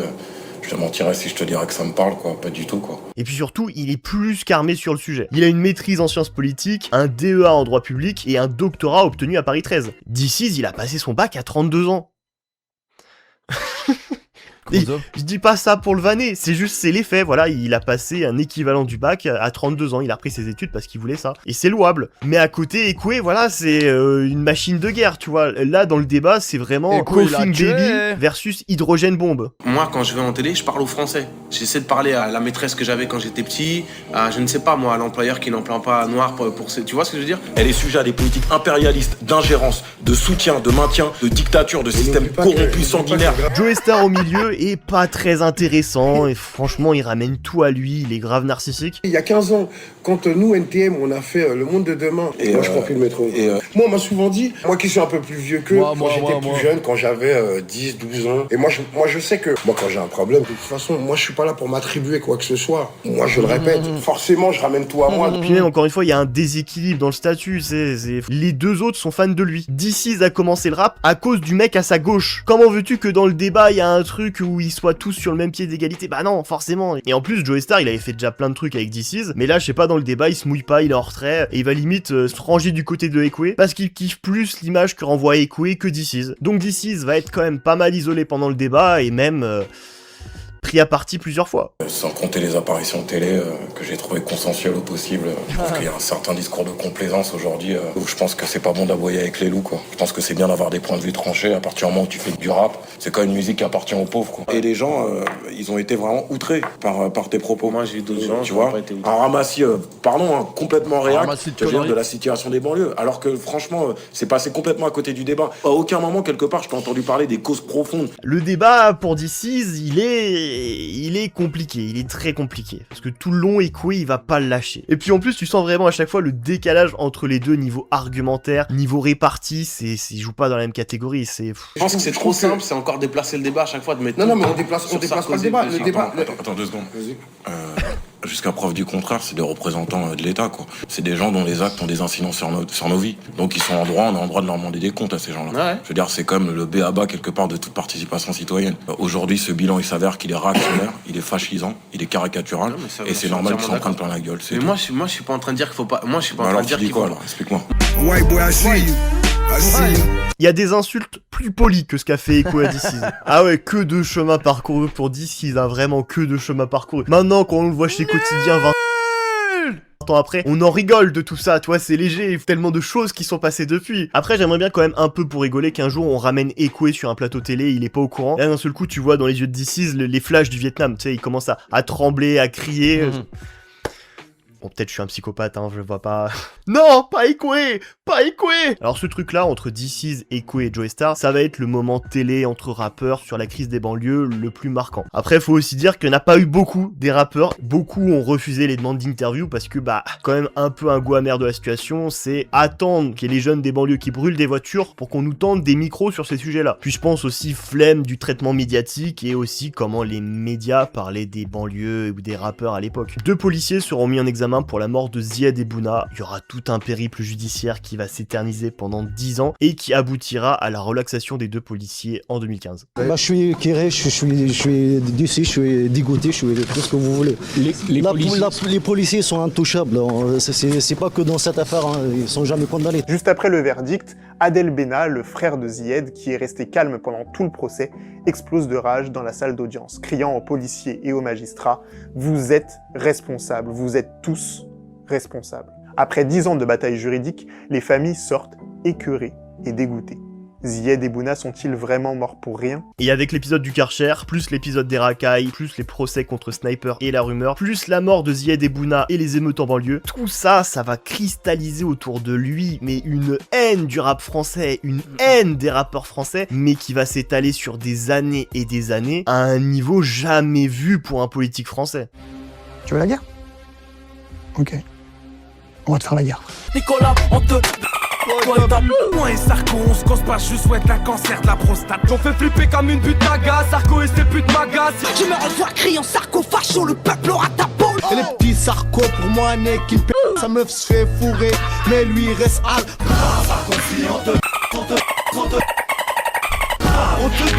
C'est vraiment la meilleure époque du rap français. Oui. Alors on pourrait s'amuser à regrouper par catégorie les angles d'attaque faits sur lui. Le fait qu'il est petit, moche, ses meufs, le fait qu'il est raciste, sa famille...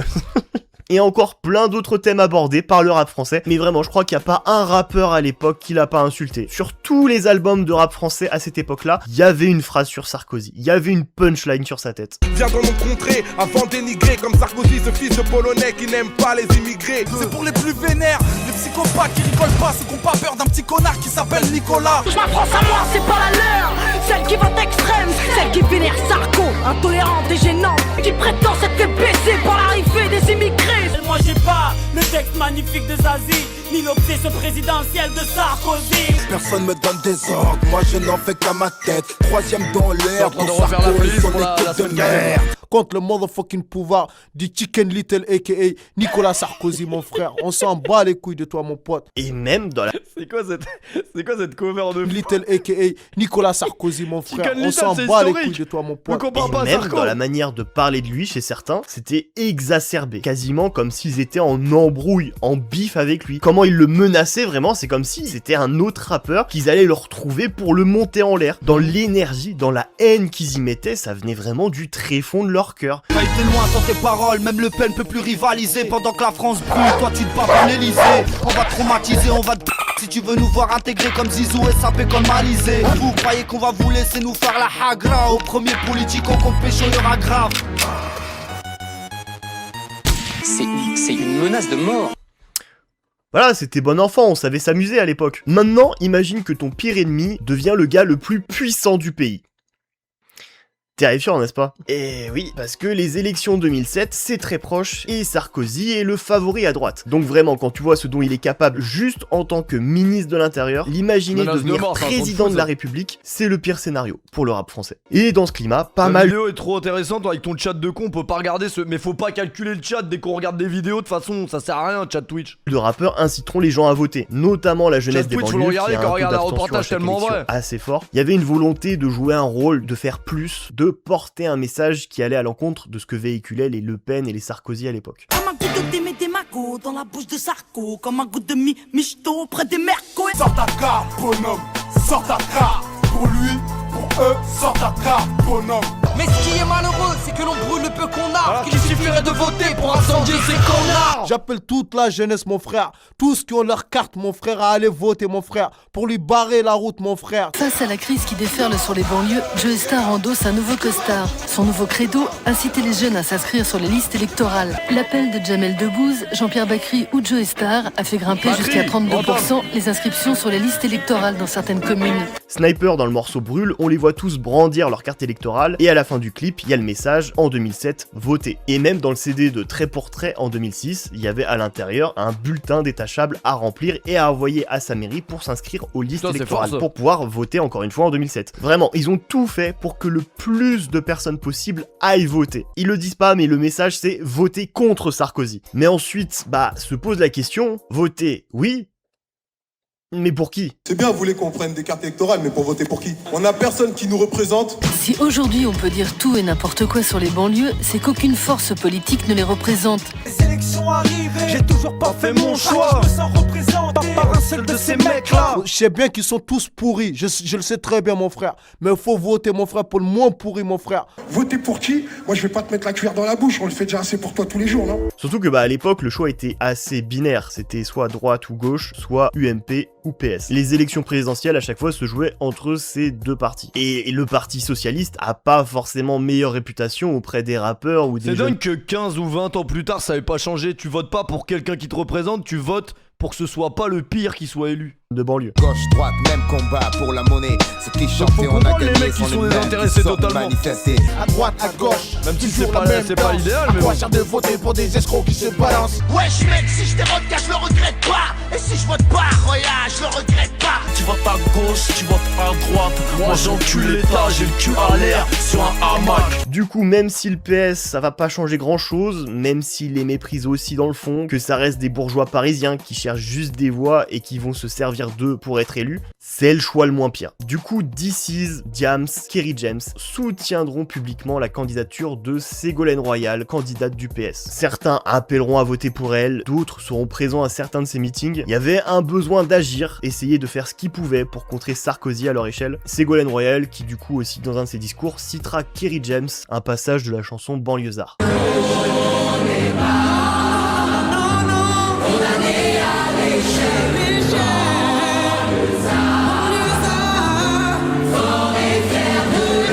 Mais là, depuis tout à l'heure, je vous présente la chose comme si tous les rappeurs étaient unanimes sur le cas Sarkozy. Alors, oui. Bon, désolé, l'opium du peuple me déconcentre quelques secondes, mais...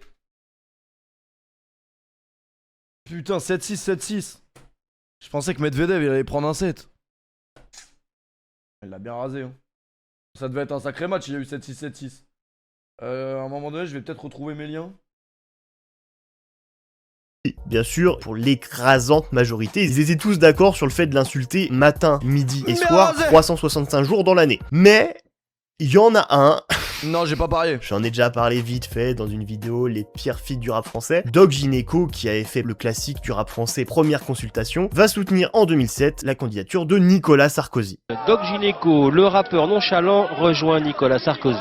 Il sort de sa botte, le rappeur Doc Gynéco approche People pour draguer les jeunes électeurs. Il sera présent à des meetings, il appellera à voter pour lui, il le défendra sur des plateaux télé. Alors pourquoi est-ce qu'il a fait ça? Doc Gynéco, Faudel... Ah, la raison bon, est assez simple, je crois que c'était pour une histoire d'impôts, de promesses d'impôts à moins payer ou à pas payer, enfin tu vois. Et du coup, bah sur certains de ces plateaux télé, il se fera allumer par des chroniqueurs issus de la banlieue. Il y a Mustapha El Atrassi qui s'embrouillera avec lui sur le plateau d'On n'est pas couché, mais...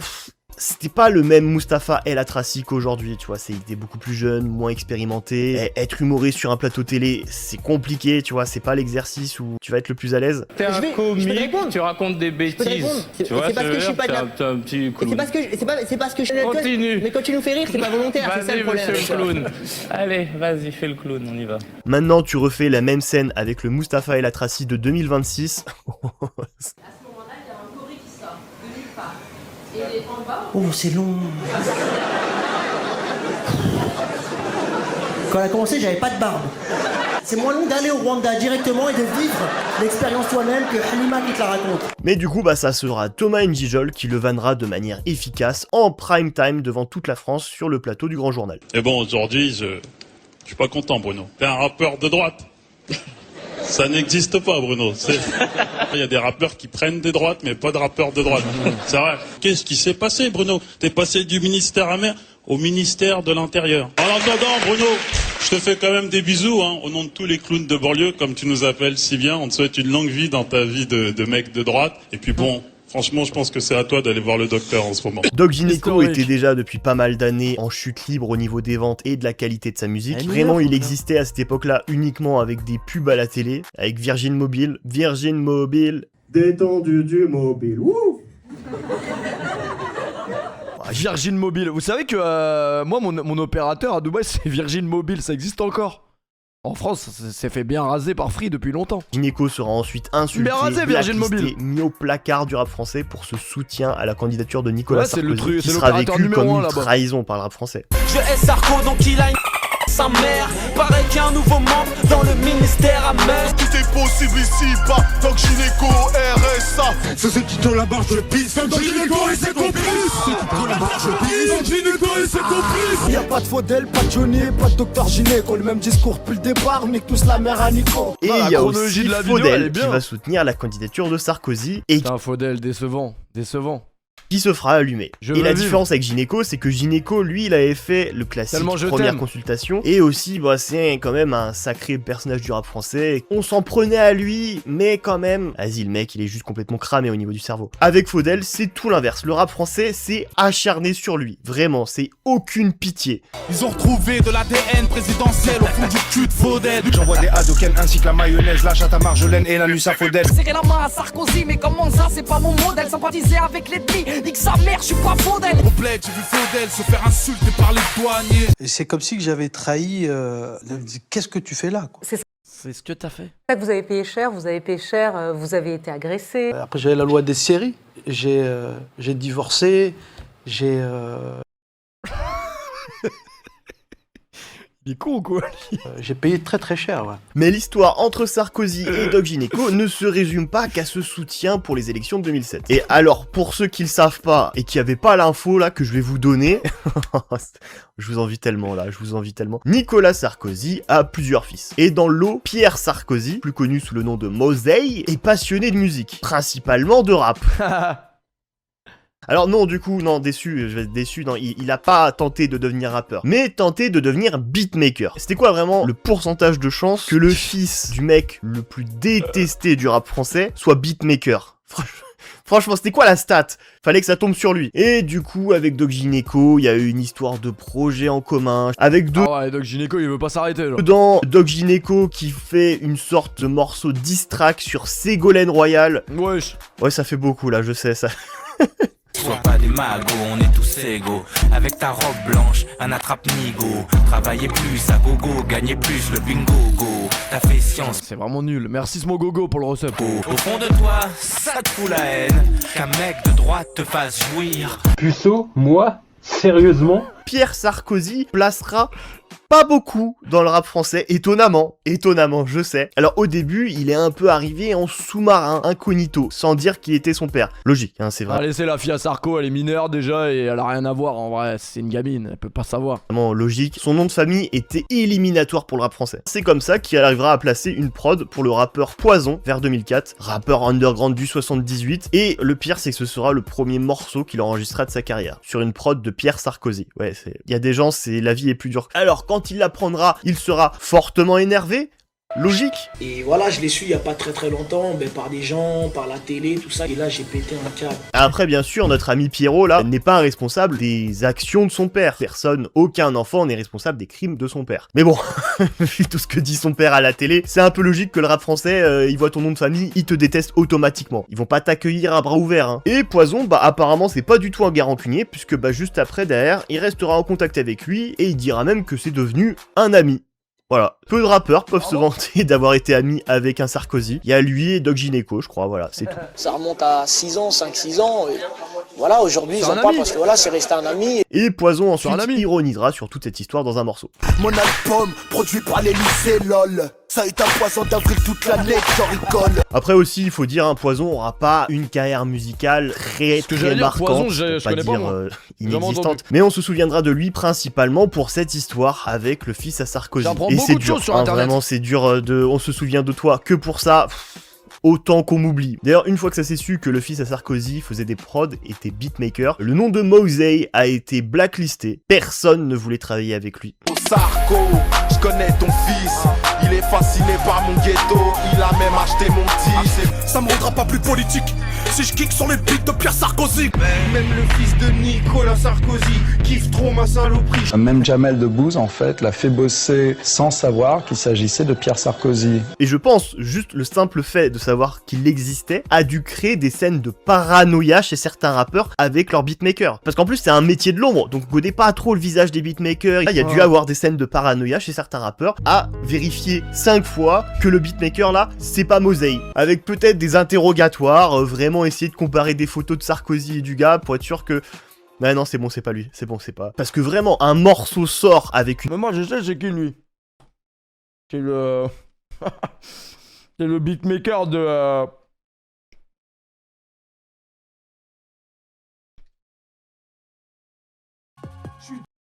Qu'est-ce qu'il est légendaire ce film? Avec tes cheveux là, tu vois, c'est lui. Une prod de Pierre Sarkozy, c'est fini. T'es la risée du métier, tout le monde va se foutre de ta gueule. Hein. C'est presque une fin de carrière. Les élections présidentielles de 2007 vont avoir lieu. Nicolas Sarkozy sera élu président de la République au second tour face à Ségolène Royal. Ambiance un peu gueule de bois derrière pour le rap français et même globalement pour toutes les banlieues de France. Vraiment le goût amer du « Ah, Live, on l'a vu 6 fois sur Twitter. Il a réussi ». Nicolas Sarkozy était allé jusqu'au bout de son non-conformisme, de cette insolence qu'il affichait si fièrement lors de son élection à la mairie de Neuilly. Et au bout, pour devenir président de la République, il avait fait ce qu'il fallait, sans état d'âme.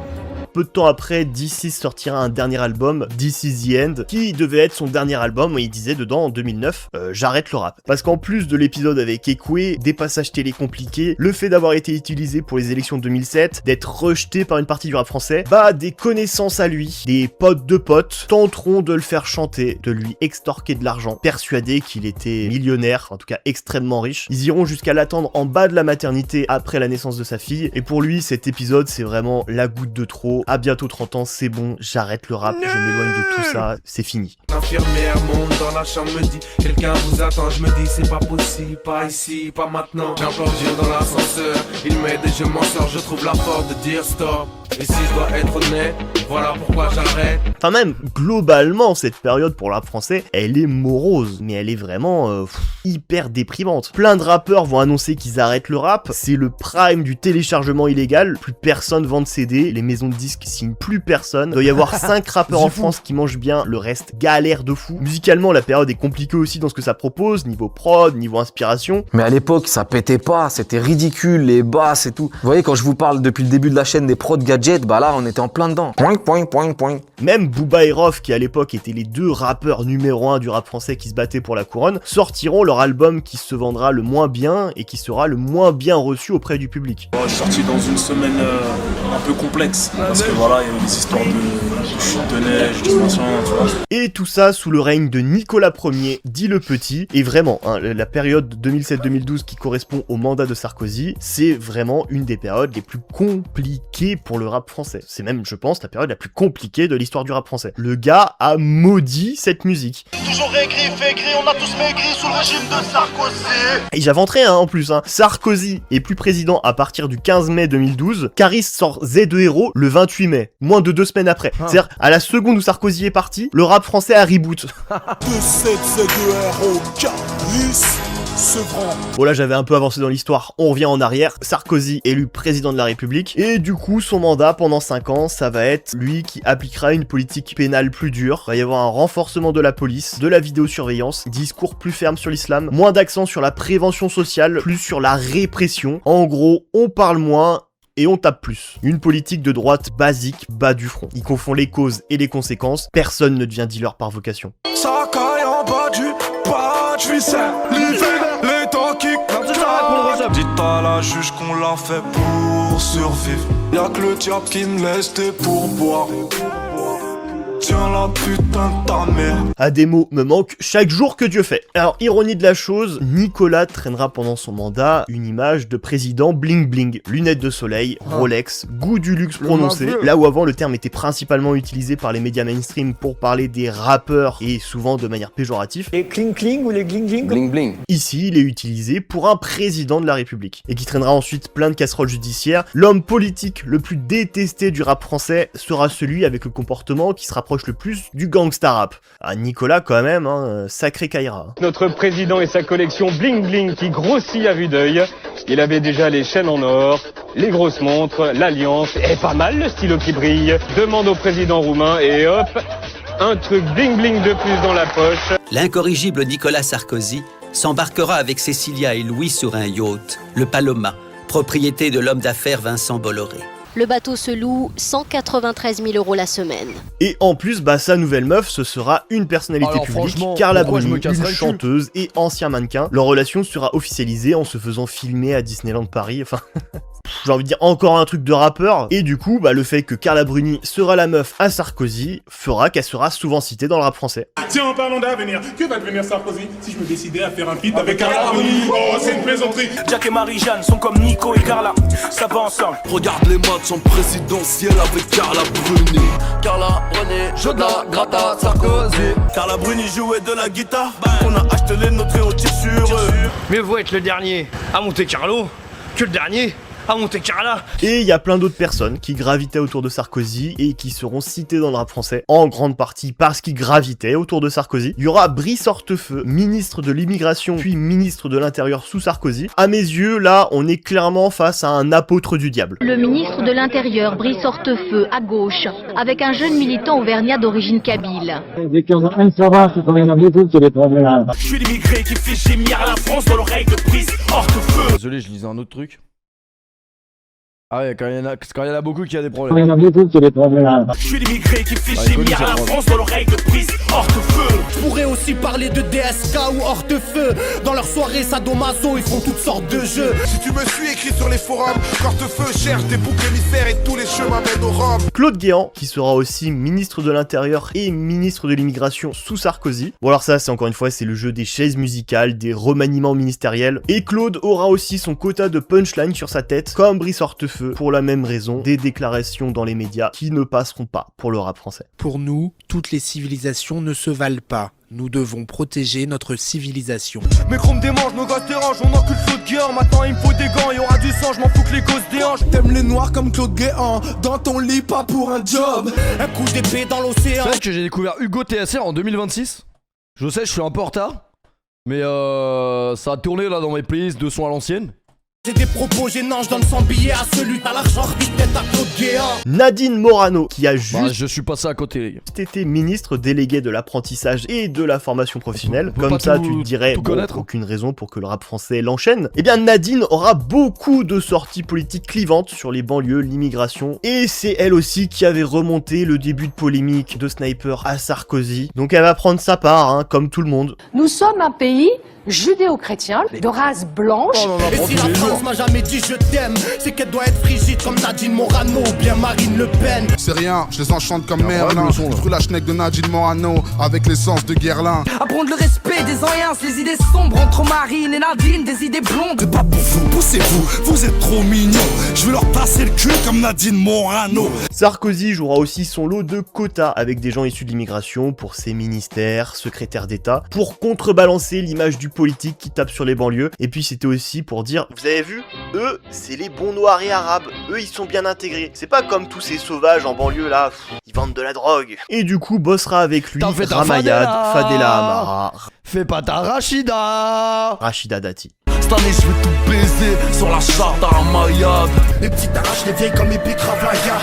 Chez nous, le diable est déguisé au Ramayad. On m'a dit aimer la France ou quitter là. Pour vous représenter, on a mis des Ramayad et des Fadela. L'armateur se marrait lorsque le bateau Amara. Tu comprends rien au ghetto, t'es comme Fadela Amara. Je commence calmement, pas de lapsus. Rachida Dati a taillé des pipes dans toutes les chiottes du Parlement. C'est triste et cruel comme Rachida Dati qui va te sauver de la noyade. Ramayad ou Malek Bouti. Rachida Dati, qui était l'une des plus fidèles soldats de Nicolas Sarkozy, sera celle qui se fera le plus insultée par les rappeurs, notamment parce qu'elle sera ministre de la Justice. C'est-à-dire qu'il n'y avait pas un son de rap français où ça parlait pas de Rachida Dati quand même. Et tiendra des propos très durs aussi sur les banlieues et l'immigration, alors qu'elle est elle-même issue de l'immigration. Du coup, sentiment très amer pour pas mal de rappeurs de voir une personne comme ça tenir ce genre de propos. Et comme le rap français est taquin, le fait que Rachida Dati aura pendant cette période un enfant en tant que mère célibataire sans rendre public le nom du père fera que énormément de rappeurs revendiqueront la paternité. Je crache partout si tu veux de la maillot dans ta pita, maintenant tu sais. Il est incroyable ce son. Ce son, il est dingue. Je sais pas s'il y a des gens qui le connaissent pas. Je suis le père du bébé de Rachida. Mais les poufias à l'abri quand je débarque dans la partie. J'ai mis la justice enceinte, Rachida Dati. Je connais depuis longtemps le père de l'enfant de Rachida Dati. Non. Encore plus sombre que Dark Vador, le père du fils à Rachida. J'ai découvert une vidéo de 1h30 sur Joke. Bon, ça va moins vous plaire, mais je vais la regarder un jour. C'est dramatique, mais pour des femmes, il pourrait reconnaître la gosse de Rachida Dati. Comment ne pas être nostalgique? Et le groupe Sniper. Pour moi, Ateyaba est mort le jour où il s'est appelé Ateyaba. Pour moi, y a pas Ateyaba, c'est Jokes, c'est tout. Encore eux. Bon, là, on est en 2011, donc il reste que Tunisiano et Aketo. Sortiront le single Fadela, un sorte de tir groupé. Fais pas ta Rachida sur tous ces politiques de droite sous Sarkozy issus de l'immigration qui, par pur opportunisme, cracheront sur leurs semblables.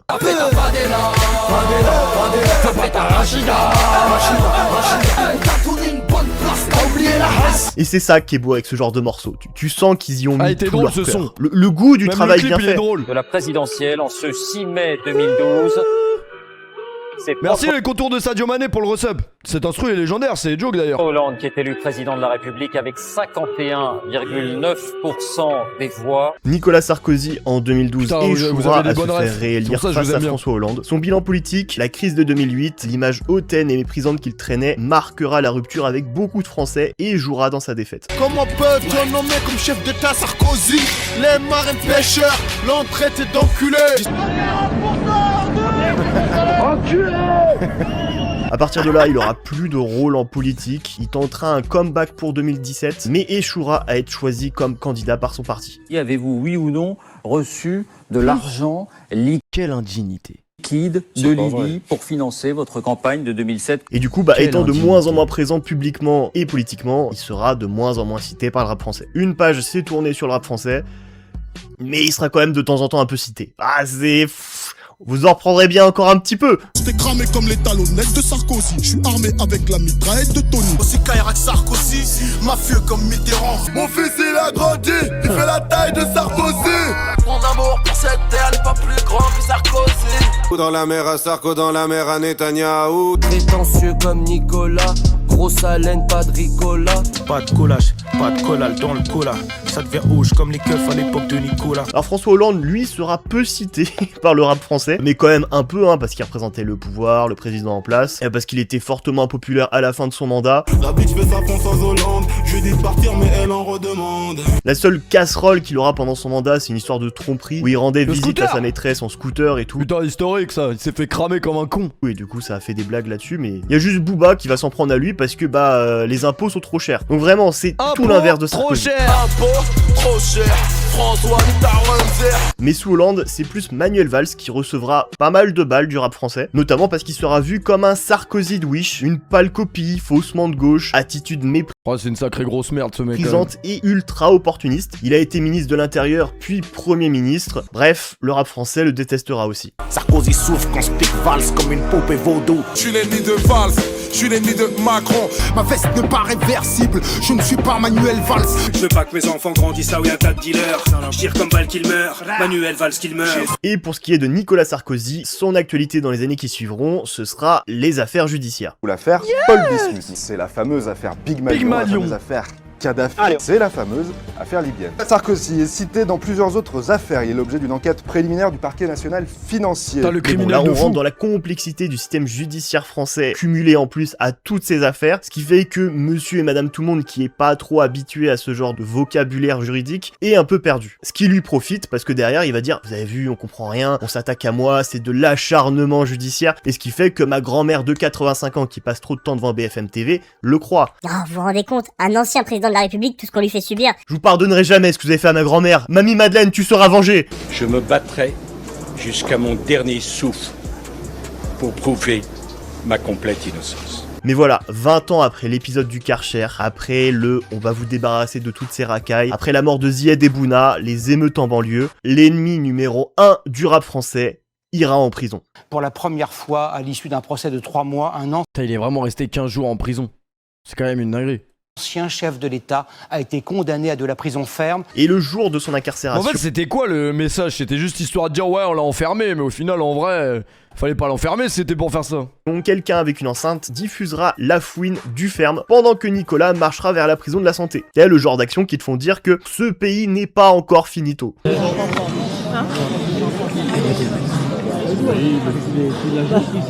Sa famille sera présente, notamment sa fille, Giulia Sarkozy, 14 ans, née pendant son premier mandat. Du coup, ça a été le premier bébé de l'Elysée, premier président de la République qui baise à l'Elysée, non. Aussi le plus dangereux soit que les Sarkozy se reproduisent. Et au moment de partir, elle commençait à prendre des selfies avec des gens sur place, et c'est Carla qui l'a empêché de continuer, une star. Vraiment une star, Giulia, qui a récemment fait parler d'elle sur les réseaux, notamment parce que en commentaire de ses TikTok ou pendant ses lives, les gens spammaient Kadhafi. Je le connais pas moi ce mec. Eh bon, je suis mitigé sur celle-là, hein. Kadhafi. Putain, fallait mettre cet extrait. Cet extrait, il est historique. Qui avait financé la campagne présidentielle de 2007 de Sarkozy. Et pour cacher ses casseroles, Nicolas a bombardé, détruit la Libye et l'a fait... quick. Et en conséquence, bah du coup aussi, le rap français a beaucoup rendu hommage à Kadhafi. Sarkozy toujours pas en prison. Pourtant c'est lui qui a tué Kadhafi. Entouré de femmes comme Kadhafi, t'as pu nous voir sur Paname Nord. Je suis dans le game comme Muammar Kadhafi. Dans Kadhafi. Sous les États-Unis d'Afrique, gardez un MEP Kadhafi. Wesh, la cover de fou. Et ça là-dessus, bon, j'ai l'impression que beaucoup de rappeurs, soit ils ont pas la faux, soit ils font semblant. C'est un dictateur. C'est un dictateur, Kadhafi. Il a tué, torturé des gens. Il a fait plein de trucs de dictateur. Donc lui rendre hommage dans des sons là, il vaut pas mieux que Sarkozy, hein. C'est Kadhafi qui mourra le 20 octobre 2011, soit le lendemain de la naissance de Julia Sarkozy. Ça veut dire que oui, Nicolas était à la maternité en train de suivre et de coordonner l'anéantissement de son Ops. C'est fou d'autant détester les rappeurs et d'être en même temps tellement Scarface. Mais du coup, 14 ans plus tard, on aura une séquence où la fille de Sarkozy sur TikTok dira « Repose en paix Kadhafi ». Tout mon respect, reposer en paix Kadhafi, je crois... Je sais pas si ça se prononce comme ça, mais vraiment... Là, vous avez pas honte, vous avez fait un pressing de 3 semaines sur une gamine, putain. Laissez-la tranquille. Repose en paix. Je ne connais pas l'histoire, malheureusement. Je pense... Putain, Zarko, il a pas raconté l'histoire au repas ou quoi? Faut être reconnaissant de ce que nous donne la vie. Je l'ai jamais souhaité, mais au final, ça me rend quand même un peu heureux de voir ça, tu vois, c'est... Et vous savez quoi? Eh ben, jamais 203. Parce qu'après Pierre et Julia, c'est Louis Sarkozy qui fera parler de lui. Parce qu'à 28 ans, il a décidé de se présenter à la mairie de la ville de Menton. Parachutage électoral, hein, il a aucun lien avec la ville, mais bon voilà, c'est calcul politique. Et du coup, dans la fratrie, c'est lui qui tente de reprendre le flambeau de la politique. Alors, il est très nul, tout sonne fou à chaque fois qu'il parle, il a un ton surjoué, détestable, et il nous a déjà donné beaucoup de matière pour se moquer de lui. Alors ça, en si peu de temps, faut saluer la perf. Ce tatouage, c'est le baron de samedi.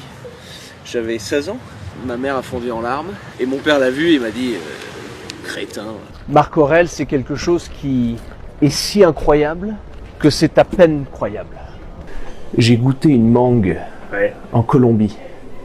Après 1h30 de balade à cheval, je ne savais pas qu'un fruit pouvait avoir un tel goût. Cécile. SY2LA. T'écoutes quoi? Alors moi j'aime bien le rap. Français pas trop, j'aime bien la fouine. Je hais Sarko donc il a niqué sa mère.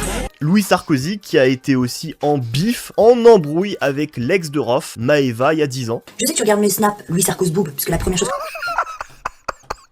que tu m'as demandé quand tu m'as follow sur Twitter et me gratter l'amitié, tu m'as demandé mon snap. T'es une grosse merde, t'es une grosse... Désolé, mais elle est historique.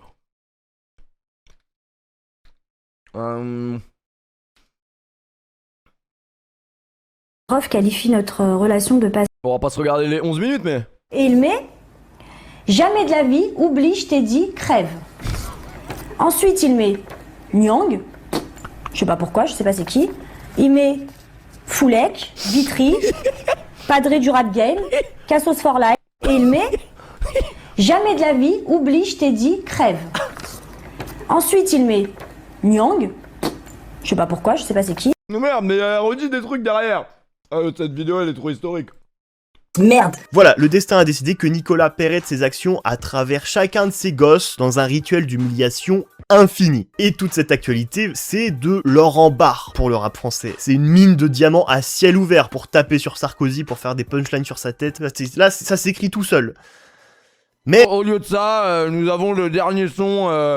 En 20 ans, bah, le rap français, il a pas mal changé. Petit à petit, le rap français va évoluer, une nouvelle génération va remplacer la précédente, la musique, le marché va évoluer, on va passer au streaming, il y aura de nouveau beaucoup d'argent dans le rap, et malgré les problèmes qui restent les mêmes en banlieue, avec la police, les rappeurs français vont petit à petit se dépolitiser et se recentrer sur leurs problèmes perso. Il y a 20 ans, le « nous » prédominait dans les textes de rap, aujourd'hui, c'est le « je » qui prédomine. Et en conséquence, ils vont de moins en moins citer le nom des politiques. Alors, c'est toujours présent, mais dans des proportions par rapport à avant, c'est complètement dilué dans la masse. Les rappeurs insultent de moins en moins la droite et l'extrême droite. Macron, qui est président depuis bientôt 10 ans, avec la politique, le bilan politique qu'on lui connaît, n'est quasiment jamais cité, j'ai l'impression, et encore moins dans des punchlines marquantes. Vraiment, la seule que j'ai en tête à son sujet, c'est celle qui a fait Petite Sœur sur lui. Prépare le snipe, shoot le président. MC revient évaluer le patron. Faut tuer Emmanuel Macron. Oui.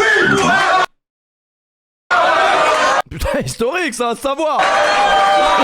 Presque, même, j'ai l'impression que c'est Brigitte qui est plus citée que lui.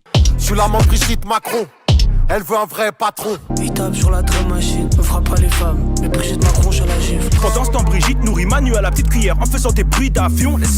J'ai caché la drogue dans un mini caleçon d'une vieillasse qui ressemble comme deux gouttes d'eau à Brigitte Macron. Fuck les pédophiles comme Brigitte. La quéquette à Brigitte. Et même les morceaux les plus politisés et engagés de certains rappeurs, c'est des morceaux complotistes. Et pendant que tu casses ton dos, tu vis dans le sacrifice. À l'école, on leur apprend à 6 ans à changer de sexe. Je vois la télé, je suis quand même pas con. Je vois la télé, comment ça se passe, Triste de vieillir. Alors que vraiment, c'est pas la matière qui manque. Il y en a eu d'autres, des Iyad et Bouna, médiatisés ou non. Il y aura l'affaire Adama, la mort de Naël, mais on en parle de moins en moins et moins longtemps. Naël, c'était il y a moins de 2 ans et j'ai l'impression que le rap français est déjà passé depuis longtemps à autre chose. Ils en parlent quasiment plus. Alors il y a bien eu le morceau No Passaran en juin 2024 où une vingtaine de rappeurs se sont réunis pour s'opposer à l'extrême droite en vue des législatives. Mais bon, comment dire ? Faut saluer l'initiative. Mais le morceau, il est pas... Moi j'ai jamais voté, je suis de l'autre côté les gars, je vote pas. Prise, moi je connais rien de tout ça. C'est tous des francs-maçons. Ça font du mal à nos enfants, ils veulent nous injecter une puce dans le sang. C'est catastrophique. Lyricalement, c'est pas ouf. Il y a plein de rappeurs qui pêchent de ce côté-là. Tu sens qu'ils ont pas l'habitude de s'exprimer sur ce genre de truc. Le format aussi est plus adapté à notre époque. Un morceau de quasiment 10 minutes avec une vingtaine de rappeurs dessus, ça passait encore il y a 10 ans. Mais bon, là maintenant... Puis aussi le fait que le morceau a été fait rapidement, un peu à la hâte, enfin trop de trucs approximatifs pour que le morceau fonctionne. Mais aussi, y a pas que les rappeurs qui ont changé, le public aussi a beaucoup changé. Un public qui a énormément grossi, qui touche toutes les classes sociales et qui est beaucoup moins habitué à des messages politiques dans le rap ou dans la musique qu'ils écoutent. Ce qui fait que pas mal d'auditeurs de rap se sont moqués du morceau. Ou pas comprendre pourquoi des rappeurs parlent de politique, et pourquoi ils veulent influencer les gens, le RN c'est un parti comme les autres. Ou même certains en réaction vont fièrement revendiquer le fait de voter Rassemblement National. Et oui, tout ça, c'est un peu le revers de la médaille, parce que quand tu fais autant de chiffres d'écoute dans une époque où l'extrême droite est aussi présente, ta musique a de très fortes chances d'être écoutée par des gens qui vont avoir des opinions politiques complètement à l'opposé de tes valeurs. Et avec des rappeurs complètement dépolitisés dans leurs textes, c'est sûr que c'est pas écouter ton dernier album qui vont les mettre dans une situation d'inconfort. Et l'un des événements qui a symbolisé cette dépolitisation du rap aujourd'hui chez certains des acteurs de cette musique, c'est le DVM Show qui a invité la ministre de la... Les politiques, ils doivent rigoler quand ils voient sur TikTok, je sais plus c'est qui j'ai entendu dire ça l'autre fois à la salle de sport. Ils disaient, t'as vu Macron, il répond au DM Insta. Mais en fait les politiques ils doivent rigoler. Ils se disent putain mais c'est vraiment une génération d'attardés. On leur met en scène un truc où il y a un vocal sur Insta et ils trouvent ça stylé. Les commentaires, top commentaires, 40 000 likes. Oh Macron en vrai il est marrant, il va nous manquer. Ouais, elle est belle la culture. Elle est belle la gueule cool. des... Une ministre de la culture qui s'intéresse à ce que fait des jeunes et tout et elle veut participer. C'est positif non ? Alors, oui. Non, ça par contre c'est terrible. Sauf quand la ministre de la culture en question, ce qui est terrible c'est que à DVM ils sont 40 000. Donc à la limite que Medja il a commencé à écouter le rap français en 2016 peut-être. Je sais pas pourquoi il a jamais entendu parler d'Rachida Dati, mais comment y a pas un mec qui dit non mais là vous faites de la merde. Rachida Dati, invitée au DVM Show. Et oui, vous avez bien entendu. Lundi soir, la ministre de la Culture a fait une apparition surprise au DVM Show. Elle a même réussi à plus faire parler d'elle que les invités de base. Bon, bien sûr, cette visite a fait beaucoup parler sur les réseaux sociaux. Des auditeurs de rap qui ont critiqué le choix de DVM d'accepter la venue de la ministre. Rachida Dati, pour moi, c'est un scandale. Elle est en accord complet avec la sphère Sarkozy. Elle a eu des propos dégueulasses sur les gens de banlieue. Elle vient, elle fait un discours pour nous féliciter. Elle continue à rester. Moi, carrément, vu que je connais pas, les gars, oui, je connais pas. Ils savaient que frère, on savait pas, tu vois. Et le pire... c'est que c'est vrai, c'est pas une pirouette pour essayer de justifier le truc, juste ils savaient pas c'était qui. Vu que faut aussi le dire, Rachida Dati ça remonte à quand même bientôt 20 ans toute cette histoire. Entre temps, s'il y a pas mais c'est quand même inquiétant quand même. Une passation du savoir, une passation des punchlines fait sur sa tête, ça se perd en cours de route et on se retrouve avec Rachida Dati invitée sur un des plus gros médias rap en 2024. Parce que le média est tenu par des gens... à la limite le problème, si je jouais que à League of Legends et tout, à la limite tu peux te dire il est vraiment il connaît vraiment rien, c'est vraiment pas renseigné, mais là le problème c'est que ça parle de musique où littéralement Rachida Dati ça fait 25 ans, rien que le son fait pas ta Rachida, tout le monde connaît wesh. C'est ça que j'arrive pas à comprendre. Me dire qu'il y en ait un, il s'est dit ouais je sais pas, mais ils sont 40 000. Comment y a pas un mec qui a dit mais ouais c'est une dinguerie ce qu'on est en train de faire là. Qui savent pas. Non, enfin bon. Ils ne sont pas les bienvenus comme Rachida Dati au DVM Show. Enfin après, faut aussi dire que c'est pas un événement isolé, unique, hein. Peu de temps après, Rachida Dati était à Planète Rap, avec Fred de Sky, tranquillement, à débriefer sa polémique chez DVM Show en disant « Ah, je comprends pas ». Mais j'ai passé une bonne soirée. Moi aussi, en plus, j'aime beaucoup DVM, je voulais les saluer aussi. J'aimais bien le concept, j'ai aimé l'ambiance, et je trouvais que j'y avais ma place. Skyrock qui a aussi reçu en 2007 Nicolas Sarkozy dans le cadre des élections présidentielles. On est une grosse radio nationale, c'est important qu'il parle aux jeunes. Mardi avec Ségolène Royal et aujourd'hui avec Nicolas Sarkozy qui est pile en face de moi. Tout le monde est surpris, hein. C'est tout drôle d'être à Skyrock. Une radio qui se revendique numéro 1 sur le rap. Même PFUT, c'est qui c'est Rachida Dati? Je t'emmerde quand même, j'écoute du rap français depuis que je suis petit quand même. Donc j'ai quand même quelques notions. Je suis pas le mec le plus intelligent de l'histoire, j'ai pas la plus grande culture générale non plus, mais quand même, ne m'insulte pas. Reçu le gars qui a passé son temps à insulter et mépriser les personnes de banlieue pour draguer un électorat d'extrême droite. De toute façon, Skyrock, c'est la rumeur qui en parle le mieux. Vous détestez Skyrock, la radio du formatage qui a mis le rap sur le trottoir. Non mais Skyrock, vous avez vu depuis qu'est-ce qu'ils font depuis quelques mois, quelques années là? Qu'ils invitent sur Skyrock? Ça n'a plus, ça n'a aucun sens. Prostitue le rap pour vous. Ouais, complètement. Ces gens-là n'aiment pas le rap, mais ils aiment beaucoup l'argent que rapporte le rap. Oui. Pierre Bélanger, le patron de Skyrock, qui a été condamné en 2008 pour détournement de mineurs. Ah, il aurait eu un peu plus de buzz et de contacts, le gars tu l'aurais retrouvé dans les dossiers Epstein. Après voilà. De toute façon, le truc c'est ça que je me posais la question l'autre fois, qui écoute encore la radio? Plus personne écoute la... Après, je suis un peu nombriliste, genre je parle à la place de tout le monde, mais qui écoute la radio? Quand tu vas dans ta voiture, tu mets Spotify. Enfin, tu mets Apple Music, tu mets ce que tu veux, mais tu n'écoutes pas la radio, genre. Moi, si par malheur, je sais même pas c'est quand la dernière fois que j'ai mis la radio par malheur, mais c'est une catastrophe en plus ce qui passe à la radio. C'est-à-dire que Skyrock, c'est vraiment une catastrophe. À Bouscapé. Les darons. Non, mais les darons n'écoutent pas Skyrock. A fait une interview de Macron catastrophique et consensuelle au possible. Mouloud Achour like les posts de Carla Bruni sur le bracelet électronique de Sarkozy. Après, Mouloud Achour, c'est pareil. Mouloud Achour. C'est pareil les gars, c'est tous des vendus ces mecs là.